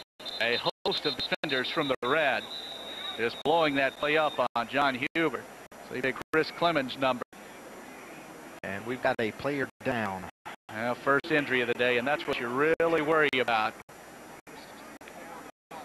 And that is Chris Hewitt, as he is the second string tight guard. And Hewitt looked like they're a good size, 6'6", 286 out of Rome, and naturally he would project as a starter heading into the 2003 season, as Hewitt just got that knee twisted up there. So hopefully he's going to be okay. And once again, coaches will tell you their biggest concern in a game like this, in a spring game, is the injury factor. You don't want to lose anybody, especially on the last day of spring practice. Well, you talk about things through the years, and when I think of an injury at spring football, I think back years ago, Preston Jones. Yep, and you never know what would have happened with Preston Jones. Exactly, playing against the alumni. That had 14 guys on the field. And hurt his wrist. And he was, you just never know what could have happened with that young man. Had a poor offensive line the next couple of years, and Eric Zier came along. Well, he was going to limp off with the help of the trainers, but he is up on both feet. So hopefully this is nothing major. And it'll be 3rd down. Has a loss on the play of about 1.5 yards. So call it 3rd and a long 2 or a short 3. Now you talk about an imposing guy. Look at that big left tackle on this play. Big number 75, Green Marshall, came in at 6'6", 355 pounds. And he is way down now. He must be running marathons. He's only about 325 right now. He's one of the few guys when he comes out to the news conferences on Tuesday, I say yes, sir. You got that right. Marshall and George Foster, some tremendous size at the tackles. And, of course, John Stinchcomb back. The guards, Kevin Breedlove, Ian Knight. Knight can also play the center. And big Alex Jackson, who's injured today. He's 6'8", about 310. 3rd and short. Green on the slant. Batted up in the air. And incomplete. Nearly intercepted in the middle of the line. And big Preston Pennell coming in. He's another one of those true freshmen. Been enrolled early at 6'6", got those arms up. Batted it in the air. It looked like the slant was there, and Green was obviously going for it, trying to get the first down here just before the end of the quarter. And let's see if the Reds going to call a timeout as the officials step in. There's going to be a timeout called by the Blacks. So they're going to go for this on 4th down and a long 2 with 17 seconds to go. We are deep into the 3rd quarter, and the Black with the defense with Sullivan and Gilbert, they've got to feel like it's going to be tough for the Red to score some points on it. Yeah, it's been the story of a poor offensive execution for a lot of this game, but also the defensive players stepping up. Some of those that you're going to count on as starters this fall. Some of those that not only starters, but impact players in the league and maybe even in the country. You talk about some All-SEC players and maybe some All-Americans. And you see Musa Smith signing some autographs, and Coach Mark Picked, every time I've talked to him here over the last couple of months, just hopeful that Musa will be at 100% for that opener with Clemson. He told me had this been the national championship game, Musa would have played.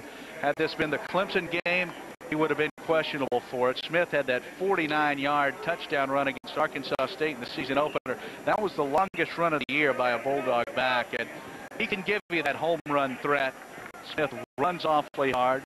Played big against South Carolina, played big up at Vanderbilt, and that's when he got hurt. The bottom line is, of all the play tailback position right now for Georgia, he's the only one that's done it in the league, in a game situation, and delivered. Indeed, he is proven.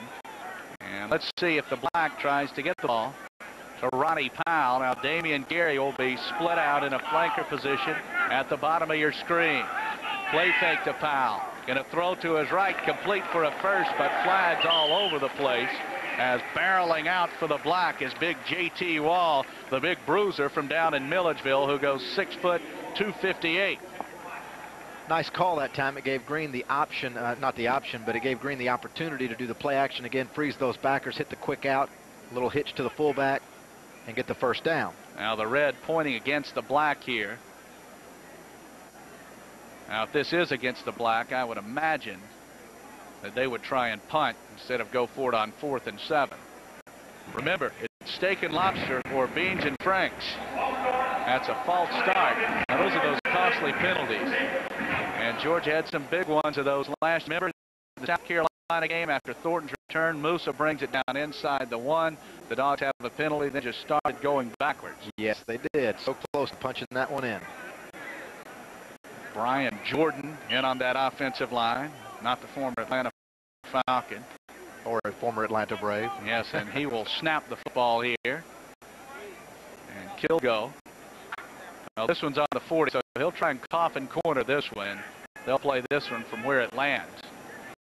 But Togo's got the strong lead, and he can kick it towards the corner. Kicks this one up and short, and that is fumbled away by Thornton. And bodies go flying, the ball goes flying. I don't know if the officials and coaches are going to have any idea what to do or where to spot this thing. They just kind of made that one up as they went along. Because the hope was that they wanted the balls to be caught, the fair catches to be made, but when it's fumbled, is it still in play? That one kicked all over the field. So we're going to head to the fourth quarter with the black leading the red 3-0 on CSS, your source for sports in the Southeast.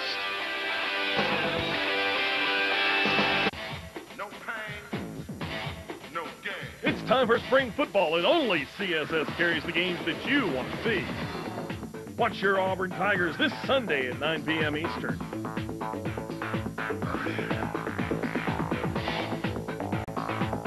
You can read about the new players in the paper like anyone else, or you can have a front row seat to watch the action only on CSS. CSS, it's your source for sports in the Southeast. Thundercats and CSS have again partnered to bring you all the fast-paced, hard-hitting action of indoor football. All fast and ferocious games will air Sundays at 9 p.m. on CSS. The 2002 game CSS Sunday, April 14th with the Thundercats home opener against the Winston-Salem Energy. Tune in to CSS Sundays at 9 p.m. all season long to watch the Thundercats defend their 2001 championship. The Tennessee Thundercats on CSS, your source for sports in the Southeast. Intruder in Sector 12. Intruder in Sector 12. Hey!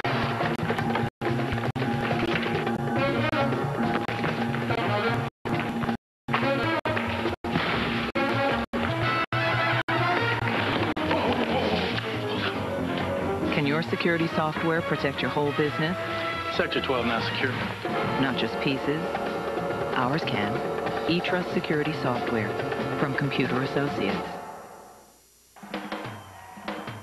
Here's some food for thought. A little bit of guidance from the citizenship through Sports Alliance. When you're on the field, keep one thing in check. Be a good sport and focus on respect. Respect? That's right, ain't it a trip? It's all about teamwork and sportsmanship. When you're on the court, use your intellect and be a good sport, focus on respect. I'm Ced Dempsey, president of the NCAA, and I want you to focus on respect.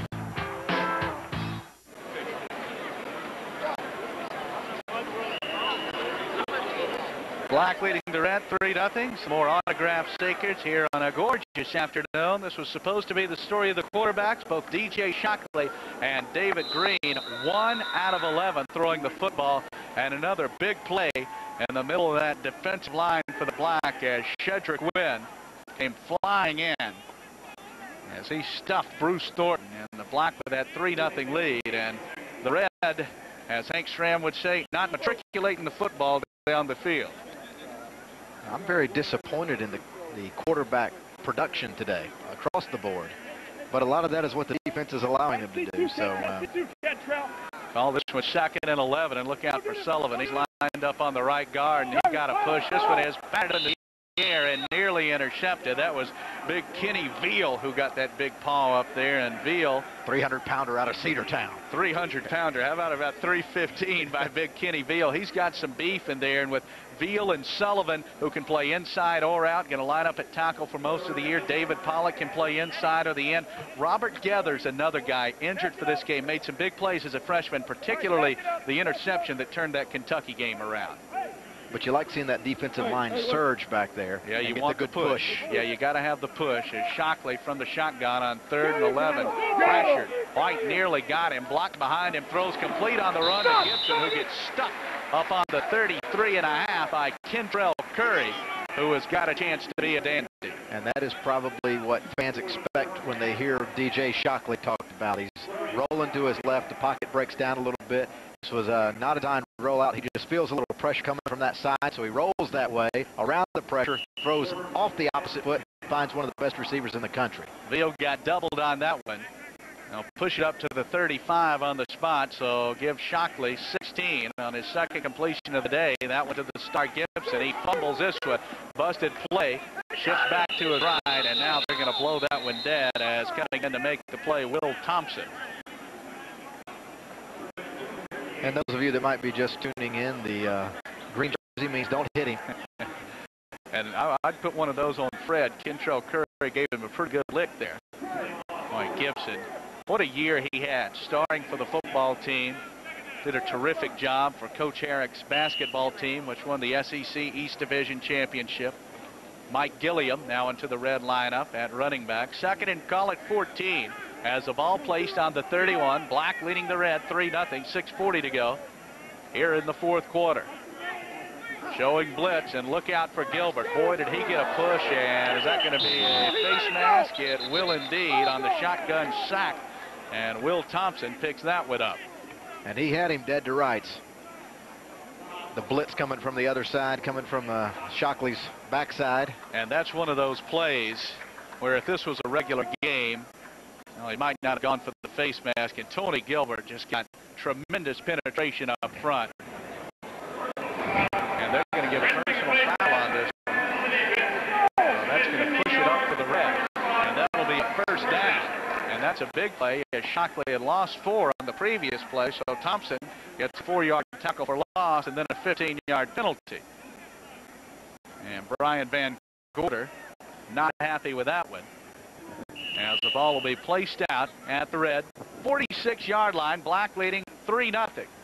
You have yet to see any kind of effective length of the field drive by either one of these squads today, and this is the red team's opportunity to go down there and maybe win this game. A little razzle-dazzle here. That's a reverse, and that is the big guy coming around the left side. Does that look like big Benjamin Watson? You don't see too many tight end reverses. Now, Jim Donnan put in that play with Keith Jackson back at Oklahoma in the mid-'80s. That's the first time I've ever seen a tight end reverse. And Watson's so strong at 250. I'll give him a gain of 2 on that one. And the offense will count on Watson a tremendous amount this year with the departure of Randy McMichael. Watson poised to be a very potent part of the offense. It's second down and a long 8. Shockley, play fake again, steps up in the pocket, just lobs one out there. Is he caught? The officials don't signal. Yes, it is. What a grab out there by Benjamin Watson. The guys in the black and white stripes looked around for a little bit, but Watson able to go and grab it in traffic, and that is the Reds' biggest play of the ball game. And DJ had a seam to run, but he also saw Watson. Oh, what a great catch. It was indeed, as Derek Holloway on the coverage there. I was going to say Watson breaking open, but he really never broke open. It was pretty good coverage. And big play for the Red there as they trail 3-0, 5.5 to go, and Shockley fumbles the football. And the Black is saying they've got it. Oh, a big play and the fumble. It's spring football, and football belongs to the Black. Well, you hate to see that because DJ was finally, it looked like, starting to put some things together and bringing his team down the field, trying to put them in scoring position, trailing 3-0. And then the most basic thing on every play, the center quarterback exchange. And that's a couple of times that they have had trouble. Now let's remember, we have had some different centers in this ball game. That was Ian Knight. And now stepping back in under center is David Green. The Black tries to run it, and there's Powell, who gets tripped up in the backfield. And shooting through and making the play. Big Darrell Holmes, defensive tackle, redshirt freshman, had an injured shoulder. Wasn't expected to practice much this spring, but recovered a little bit quicker than people had thought. And he's another guy who could factor in on that defensive front. Very highly recruited. So call it second down and 12 after the tackle for loss. Green out of the eye. Again to Powell off the right side, tries to shoot outside and gets wrapped up by a host of Red defenders. Thomas Davis coming in and making the play, and we've got another injury. And that's David Pollock, who slipped down, but he gets up quickly, and that's a good sign. Clock ticking now. Now it stops at 4:47 because of the injury. Now they're going to crank it back up. Black with the ball and a 3-0 lead. It's third down and 11. So I expect Green to throw it here. Nice block by Powell behind him. Now Green steps up as the blocking breaks down. Lob up the right side. What a catch down the right sideline by Garrett Berry. His second big play of the day. That was a fantastic catch, and it was a great job of blocking in the backfield. You mentioned that the blitz was coming, and Powell picked up the blitz, giving David Green just a little more time. Look at the blitz coming from the other side there against Boss Bailey. Powell picks it up. Green steps up, finds a little room, buys himself a little more time, and then the walk-on. Folks, that's a walk-on. Garrett Berry. And a good catch over Ryan Davis, and that's not Beans and Franks that Powell was blocking there, as Boss Bailey, an all-SEC candidate at linebacker. Ball on the black 49. Green getting a hand to Powell. A little bit of a hole at left guard, and he's stuck after 5.5 as flying in again with a big hit is Thomas Davis. And when we talk about tailback position, yeah, you want to see the tailback get tough yards, but the tailback also has to block and protect that quarterback in passing situations. It was nice to see Powell. It's a lot different than it was in the days of Herschel Walker, Tim Worley, and Rodney Hampton. Offense is a lot more complex. You look at the total yardage, black with 202 and red with 142. Powell has been a big part of that. 2nd and 4 from the 45 of the red as the clock ticking. The red with all 3 timeouts left. Green up under center. Short drop there, just a 3-stepper. The fade too far. That was Adam Johnson. Didn't get open down the left sideline.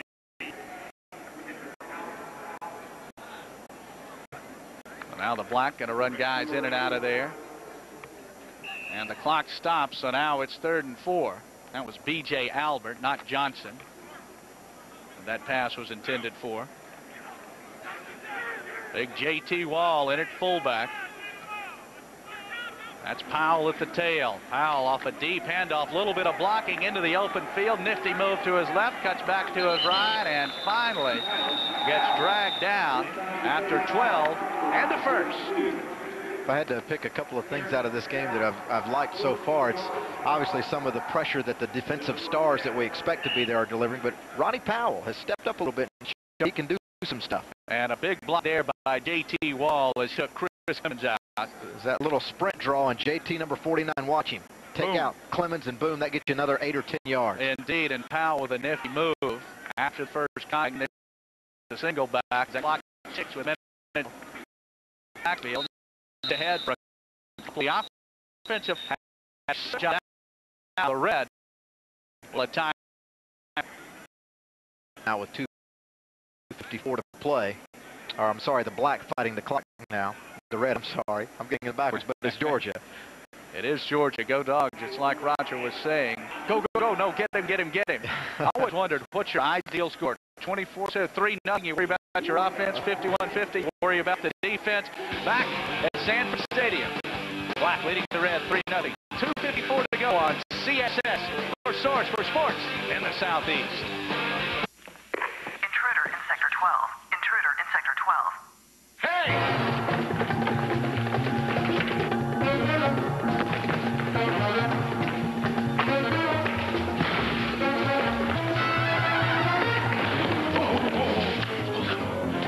Can your security software protect your whole business? Sector 12 now secure. Not just pieces. Ours can. eTrust Security Software from Computer Associates. Thundercats and CSS have again partnered to bring you all the fast-paced, hard-hitting action of indoor football. All fast and ferocious games will air Sundays at 9 p.m. on CSS. The 2002 season begins on CSS Sunday, April 14th with the Thundercats home opener against the Winston-Salem Energy. Tune in to CSS Sundays at 9 p.m. all season long to watch the Thundercats defend their 2001 championship. The Tennessee Thundercats on CSS, your source for sports in the Southeast. Violence doesn't solve problems. Violence hurts people. Be alert. If you know someone may become violent, help them. How? Tell someone. Tell your parent. Tell your teacher. Tell your Boys and Girls Club director. You can help prevent violence. Help yourself. Help your friends. Be alert. Tell someone. It's up to you.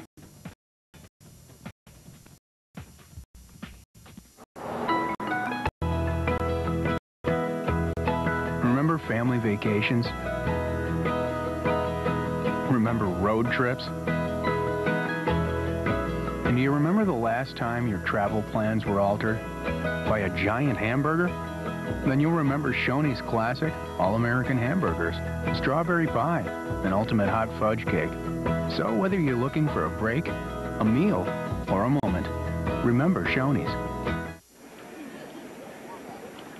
This fall, tune into CSS for extensive coverage of all your favorite college football teams. We'll have live football action on Saturdays and regional games throughout the week. That's right here on CSS, your source for sports in the Southeast. Jeff and Roger Main is back on a gorgeous afternoon at Sanford Stadium, and there you see Claude Felton, Georgia's sports information director, the Mike Jordan of his profession. He is the best. So the Black with a 3-0 lead. It is 2nd and 7 on the 29 of the Red. Green to Powell again as he is racked up for a no-gainer, and the Red going to bang its second timeout. That'll leave him with one as getting the penetration, big Gerald Anderson. He is strong, and you heard Coach Rick talk about Anderson and Swain, big, strong, young freshman. Anderson from Waycross, Swain had a Decatur. I like the defensive line across the board. They seem to have a lot of weapons there, and some young players too. Yeah, some young players that can get after it. And at the end of the day, you count on the David Pollocks that developed, last year, and you got some good quality playing time from him, and Jonathan Sullivan that you know was going to be there. Yeah, Sullivan's going to have a big year, and Pollock extra impressed with him with a tragic situation with David Jacobs.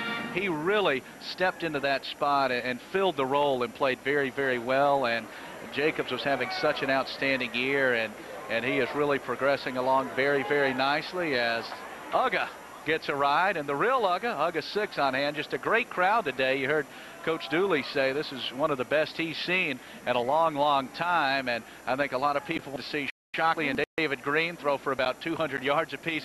That is not the story today, as Green 2 out of 13 and Shockley is 3 out of 14. That's going to be the story in reverse. It's like what happened to the execution from these quarterbacks. Where's the competition? But it's a spring game, so we just got to say that the defense has been awesome today. 3rd down and 7 from the 29. No gain for Powell on that one. Big J.T. Wall in at fullback. And fake that tight in reverse. Now they're going to run it with Robert Brandon, who's going to throw wide open over the middle. That's Garrett Berry with his 3rd big catch. A little razzle-dazzle from the Black. And that is just a dagger right in the red tongue. Yeah, they're trying to put this thing away and get the steak and lobster dinner. And the Red looks to be sniffing some beanie weenies here as it's 1st and goal on the 5. Boss Maley actually deflected that ball, or got a piece of the arm when it was being thrown, or he might have scored a touchdown on it. And Robert Brandon, now he'll want to throw his name into the quarterback race. How many tight ends do you see complete a pass? He's 1 for 1. There you go. So the Black going for the kill here. A little bit of room around that left side. They go that way. Powell cuts inside. Good block from Wall. He pushes close to pay dirt. Knocked down inside the 1. He is inches away. Now they're going to spot it back closer to the 1-yard line. We mentioned earlier in the game this past season some red zone issues, but a lot of that's based on who can control that line of scrimmage and who's got that running back that can punch it in for you. Well, and Ron Haynes was able to give that power late in the season, but you also need a little bit of wiggle. Of course, the field shortens, so safeties don't have as far to worry about. They come up a lot closer to the line. Clock ticking now at 100 seconds. 2nd and goal on the 1. Black going for the kill. I'm guessing Wall with some power. There he is. Touchdown, big J.T. Wall. Guard. And the Black leads the Red 9-0, and they are sling filet and lobster. All right, we're coming into Athens a few hours ago. We're thinking about the game. You've got DJ Shockley, you've got David Green, all these receivers. Lots of things to talk about. Who's going to step up at running back? 1 touchdown in the ball game scored by J.T. Wall. The former walk-on out of Milledgeville. And now extra point.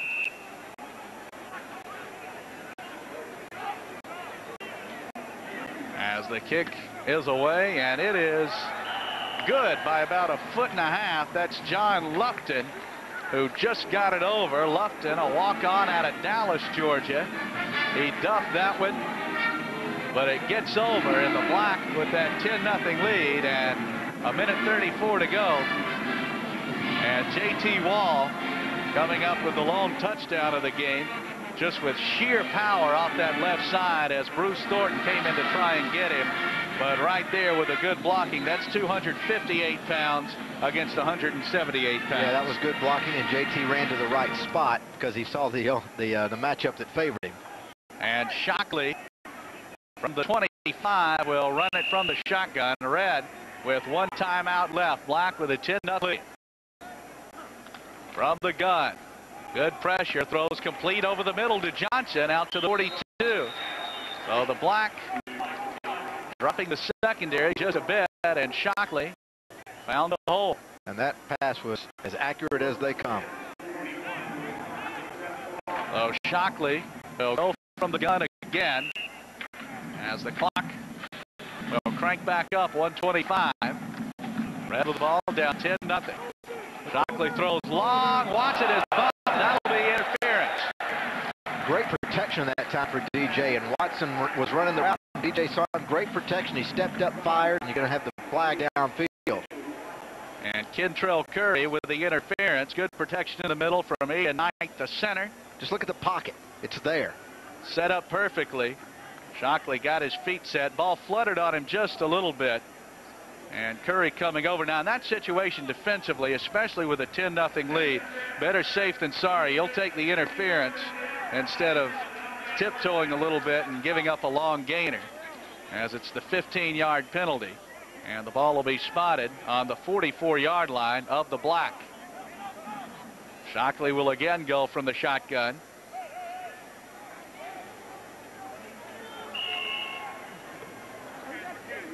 And down at the bottom of the screen, look out. Shock steps up, and he is sacked by big Jonathan Sullivan. Johnson set up at the bottom of your screen, had the man coverage, couldn't get open. Nice job by Patrick Crawford, a walk-on, covered on Johnson, but Sullivan blew that play up before it had a chance to get started, and the Red has to spend its final timeout. And look at Jonathan Sullivan just with sheer power on that play as he blasted the true freshman Josh Brock out of the way. Welcome to the SEC, Josh. The old swim move. He did the old paddle by him and got back there to DJ, but he had a chance to make a decision. See, that's another DJ's got to learn in a rush situation, in a game situation. You got to make these decisions so quickly because a lot of things are happening at once. I cannot imagine the number of decisions the quarterback has to make in a football game in that play clock. Not to mention a guy like Sullivan coming at you who would love to plant you. And you talk about MVPs in this game, I'd have to think Sullivan and Gilbert defensively. And how about Jared Berry on offense? 3 big catches, including the first down to keep the drive alive, and then the first down to set up the touchdown. He has stepped up. So now it is 2nd and 18. With the clock working against the Red, trailing the Black 10-0. Shockley going to heave this one long out for Gibson in traffic. It is knocked away. As a good job by the Black secondary. Corey Bryant dropping back. Also walk-on Tommy Wilson, who was a kid out of Athens, Cedar Shoals High School. Well, they know offensively that they've got to put it in the end zone here quickly, so they're going for the home run ball here. And that's good prevent defense coverage, and that's one of the best receivers in the country there in Fred Gibson. And Corey Bryant really came into his own in the Ole Miss game out in Oxford. And what for a defensive back, I mean, he hits. I mean, for a cornerback, you think cornerbacks may just want to play some coverage. He pops you. So the ball gets pushed back as they had a late penalty on the play. And it'll be 2nd down and 18. So that was a hold. Good protection here for Shockley. Throws long again looking for Gibson. And this is incomplete by about 5 yards as Wilson, the closest to it now, will be 3rd and 18. And this drive is adding to the statistical misery of the offenses and DJ's performance. This really isn't fair because he's got to go for the home run here to try to get back in the game, try to give themselves a touchdown and an opportunity to onside kick. Shockley is now 4 out of 15 for 90 yards. And he'll run it from the shotgun here. That's Gibson split out wide at the top of the screen. They've gone long for Freddie 2 plays in a row. Snap low. Shockley picks it up. Now scrambles out to his left. He'll go back to his right. Got a wall of blocking. Boy, Sullivan jumped over a couple of blockers, and Shockley with some room in the open field got a block. Now cuts to his left, and they'll blow it dead. Let's remember that Shockley can't be hit on that to the 43-yard line of the block, and the clock ticking. Red out of timeouts. Now it's 4th down, so you can't spike it. That is for his own good, fans, that yes. he can't be hit. Yes, you might want to see him make that cut and be gone, but it is designed. He's looking downfield. They're in the prevent defense. Everybody's covered. So now it is 4th down. Red with their final shot as we're under 20 seconds. Shockley with time, going to leave it long again towards Gibson. Good coverage by Bryant, incomplete. And the Black will take over, and the Black is going to win this game 10-0. Well, we've seen some arm strength, but downfield, he's displayed some arm strength, but again, some accuracy issues. But a lot of that has to do with the fact that defense is in a prevent situation, so can't really look at this one series and judge the entire spring or the entire game. The coaching staff obviously has got a lot of things to evaluate regarding all positions. And Joe Tereshinski III will come in to take what is likely the final snap of G-Day 2002. And the Black is going to savor steak and lobster tonight, while the Red, beans and franks. So Joe T. III takes the knee as a Red defender just came flying in over the top, as that was Arnold Harrison.